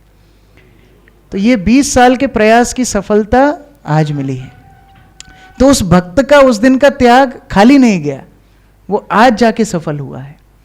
उसी तरह से जब हम किसी को प्रचार करते हैं, हो सकता है वो बोल करके जाए नहीं नहीं बाद में बाद में बाद में, लेकिन आप उसके साथ में एक संबंध बना चुके हो। अब अगली बार जब भक्त उसको पकड़ेंगे ना, वो थोड़ा और खुलेगा, फिर थोड़ा और खुलेगा, और जब उसके सौभाग्य का उदय होगा वो भक्ति में आ जाएगा। मैं एक और उदाहरण कुछ दिन पहले बता रहा था। दक्षिण भारत में जब मंदिर बनते थे, जैसे श्रीरंगम का मंदिर है, अनंत पद्मनाभ का मंदिर है, बड़े बड़े मंदिर हैं, तो ये एक पीढ़ी का काम नहीं है, कई कई पीढ़ी लग गई इन मंदिरों को बनाने के लिए, कई बार 4-5 पीढ़ी बन गई। तो जिस पीढ़ी ने नींव खोदी थी मंदिर की, वो तो मंदिर को खुलते हुए देख ही नहीं पाया, क्योंकि वो तो मर ही गया। उसके बच्चों ने हो सकता है ऊपर का स्तर बनाया हो, फिर हो सकता है उनके बच्चों ने और ऊपर के शिल्पकार इत्यादि कार्य किए हों, और किसी ने शिखर के ऊपर काम किया हो, किसी ने मंदिर की मूर्ति बनाई हो, लेकिन 2-3 पीढ़ियों ने तो देखा ही नहीं होगा मंदिर कैसे खुला। लेकिन उनके सहयोग के बिना वो मंदिर पूरा नहीं हो पाता। उसी प्रकार से हम सब लोग प्रचार में लगे हुए हैं। कभी ये निराशा नहीं रखना कि लोग तो भक्त बन ही नहीं रहे। आप नींव खोद रहे हो, आप उसको तैयार कर रहे हो, और बाद में जब और भक्त उसको स्पर्श करेंगे, उसको भक्ति में, सबको भक्ति में आना है। क्यों? क्योंकि महाप्रभु भविष्यवाणी करके गए हैं, पृथ्वी ते आचे जत नगरादिक्रम सर्वत्र प्रचार होई बे मोर नाम। तो जो भी हो सबको प्रचार होना ही है, भक्त तो सबको बनना ही है। अब हमारा योगदान जितना हो उतना कर लें। तो आपको ये सोचना चाहिए, मैंने मार्क कर दिया, निशान लगा दिया इसके ऊपर। जैसे कस्टम्स में हम जब विदेश से कभी आते हैं ना, तो कुछ कुछ बैग के ऊपर कस्टम वाले निशान लगा देते हैं। अब बाद में जब स्कैनर के पास वो बैग आता है ना, तो सिक्योरिटी उसको खोल के जरूर देखती है। तो जब कोई भक्त किसी से बात करता है, उसने निशान लगा दिया, भगवान को बोल दिया मैंने टिक कर दिया इसको। अभी बाद में भगवान आयोजन करेंगे उसको कैसे भक्ति में लेकर के आना है। तो हमारी सक्सेस प्रचार में क्या है? 100 आउट ऑफ 100। हर व्यक्ति भक्त बनेगा, हमको बस शुरुआत करनी है। ठीक है? और ये महत वासना और महत अनुग्रह क्या होता है? इसके लिए कल का प्रवचन दोबारा से सुनाना पड़ेगा। महत कृपा या महत अनुग्रह मतलब जब भक्त हमसे खुश होते हैं। तो जब भक्त खुश होते हैं तो हमारी भक्ति बहुत अच्छे से चलती है। और अगर भक्त खुश नहीं कर पाए, हम भक्तों को अगर हम खुश नहीं कर पाए, तो भक्ति बहुत चुनौतीपूर्ण ढंग से चलती है। ये दोनों में अंतर है। और कोई प्रश्न है? यस, ठीक है, अभी आते हैं। हाँ, ऐसे घूम के लेडीज फर्स्ट।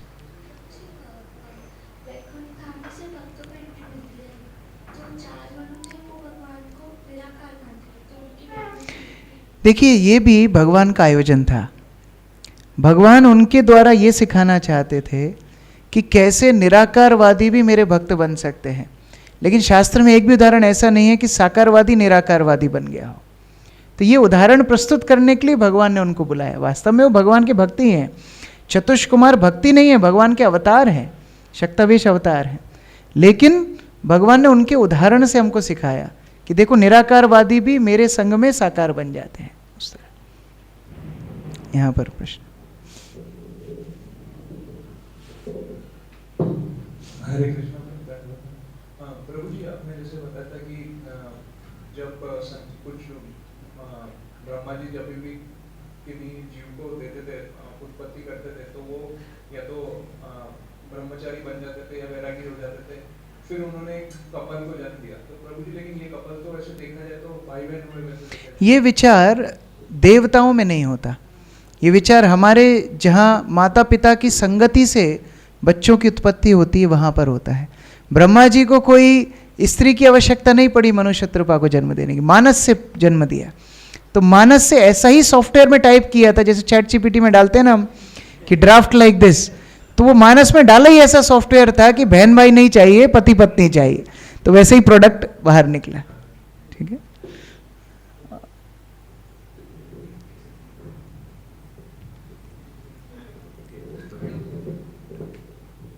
यस, खड़े होके बोलो। प्रभु जी,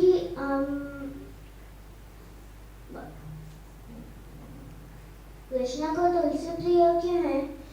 जैसे किसी को वनीला प्रिय होता है, किसी को चॉकलेट प्रिय होता है, आपको नीली टी शर्ट पसंद है, इसी तरह से कृष्णा की भी अपनी कुछ कुछ लाइकिंग्स है। तो कृष्णा को तुलसी सबसे प्रिय है, इसलिए तुलसी प्रिय है, उसका कोई एक्सप्लेनेशन नहीं है। देखिए, हर व्यक्ति की अपनी पसंद होती है, तो भगवान की भी कुछ पसंद है। तो ऊंचे लोग ऊंची पसंद तुलसी। सबसे ऊंचे लोग सबसे ऊंची पसंद है वो। हरे कृष्ण। और कोई प्रश्न? हरे कृष्ण प्रभु जी, दंडवत प्रणाम। आपने अभी बताया था विदाई जी ने आपको लिख के दिया, आपने लिख के क्या दिया पिताजी को? तो उनको एक जगह भाषण देना था, वो एक गौशाला खोलने वाले थे, तो थोड़ा सा हमने उनको लिख के दिया क्या बोलना चाहिए। और कोई? यस।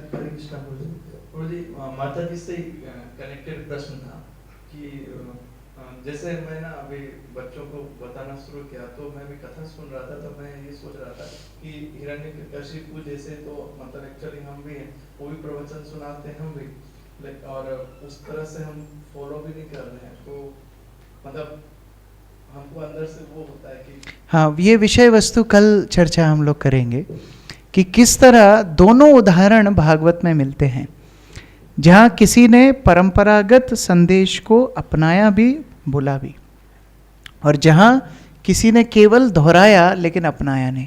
तो दोनों उदाहरण हैं और उनके पीछे क्या क्या साइंस है, कल हम लोग इसी विषय वस्तु पे चर्चा करेंगे। और कोई बचा है प्रश्न? हरे कृष्णा प्रभु। अभी जैसे हम वासनाओं की बात करें तो वासनाओं के बारे में जब डिस्कशन में आता है कि हमें भगवान के चरण कमलों में अपने मन को स्थित करना चाहिए, जिससे हमारी जो मेटल डिजायर है वो क्योर होगी। मैं इसके बारे में थोड़ा पढ़ रहा था, तो थोड़ा सा वहां से पूछना चाहूंगा। जनरली हम लोगों को बोला जाता है कि भगवान के चरण कमलों में मन को स्थित करने के लिए हमको रूल्स रेगुलेशन साधना भक्ति का पालन करना पड़ता है, एंड देन स्लोली कंटेम्पलेशन जाएगा और मन भगवान के चरणों में लगेगा। यहाँ पे मैं एक किताब में पढ़ रहा था तो रूप गोस्वामी जी थोड़ा सा अलग कह रहे हैं, तस्मात् केनापि उपायेन येन मनः कृष्ण निविशति। यहाँ पे बोल रहे हैं पहले मन को कृष्ण में लगाओ, तब रूल्स और रेगुलेशंस का पालन करो। तो ये दोनों अलग अलग बातें हैं। जैसे बच्चे को जब हम स्कूल भेजते हैं तो बोला जाता है ऐसे जैसे कैसे भी छोड़ के आ जाओ स्कूल में बस। तो वो रूप गोस्वामी बोल रहे हैं यहाँ पर कि कोई लोभ में चलो तुम भक्ति करोगे तुम्हारा रिजल्ट अच्छा आ जाएगा, इसी बहाने मंदिर आ जाओ। एक हमारे भक्त हैं जगत जीवन प्रभु, उनके पिताजी उनको इस्कॉन में प्रवचन सुनने की अनुमति इसलिए दिए क्योंकि इस्कॉन में इंग्लिश में प्रवचन होते हैं, उनकी इंग्लिश सुधर जाएगी। ऐसी इंग्लिश सुधरी कि वो बाबा जी बन गए। तो रूप गोस्वामी जो बोल रहे हैं कि ये इनके इन प्रकारेण, जिस भी प्रकार से मन को कृष्ण में लगाया जाए वो ऐसा है कि शुरुआत तो करे, लेकिन वो मन लगाना वैसा मन लगाना नहीं है जैसा छात्र जब 10वीं 11वीं में कॉम्पिटिटिव की तैयारी करता है, वो नर्सरी के बच्चे जैसा भाव नहीं है। नर्सरी के बच्चे को चॉकलेट दे करके एक रुमाल पिन से लगा करके जबरदस्ती बच्चे को पेरेंट्स छोड़ करके गए हैं, और मरता क्या नहीं करता, उसको पता है 2 के पहले मम्मी पापा नहीं आएंगे, यहाँ पर शांत बैठना ही पड़ेगा, तो बैठ जाता है। तो वो शुरुआत है। तो वो बात रूप गोस्वामी बोल रहे हैं। लेकिन बाद में वही बच्चे को पता पड़ता है मैं पढ़ूंगा नहीं तो मेरे जीवन में मैं करूंगा क्या, फिर वो पढ़ाई को एकनिष्ठ से करता है। तो तब जो चरणों में मन लगाने की बात है उसको बोलते हैं पाद सेवन। और श्रील प्रभुपाद समझाते हैं तात्पर्य में, अभी प्रहलाद महाराज की शिक्षाओं में ही वो आएगा कि पाद सेवनम का अर्थ है गुरु और वैष्णव की आज्ञा मानना। क्योंकि भगवान के चरण मतलब भगवान का तदिया, और वो तदिया है वैष्णव। तो हम जब तक गुरु के छत्र छाया में रहते हैं, वैष्णव की छत्र छाया में रहते हैं, वो वास्तविक पाद सेवन है। वो वास्तविक मन को कृष्ण की सेवा में लगाना है। तो शुरुआत हो सकती है ये इनके इन प्रकार, लेकिन वास्तविकता में चरण में मन लगाने का मतलब है गुरु वैष्णव की आज्ञा को पालन करना।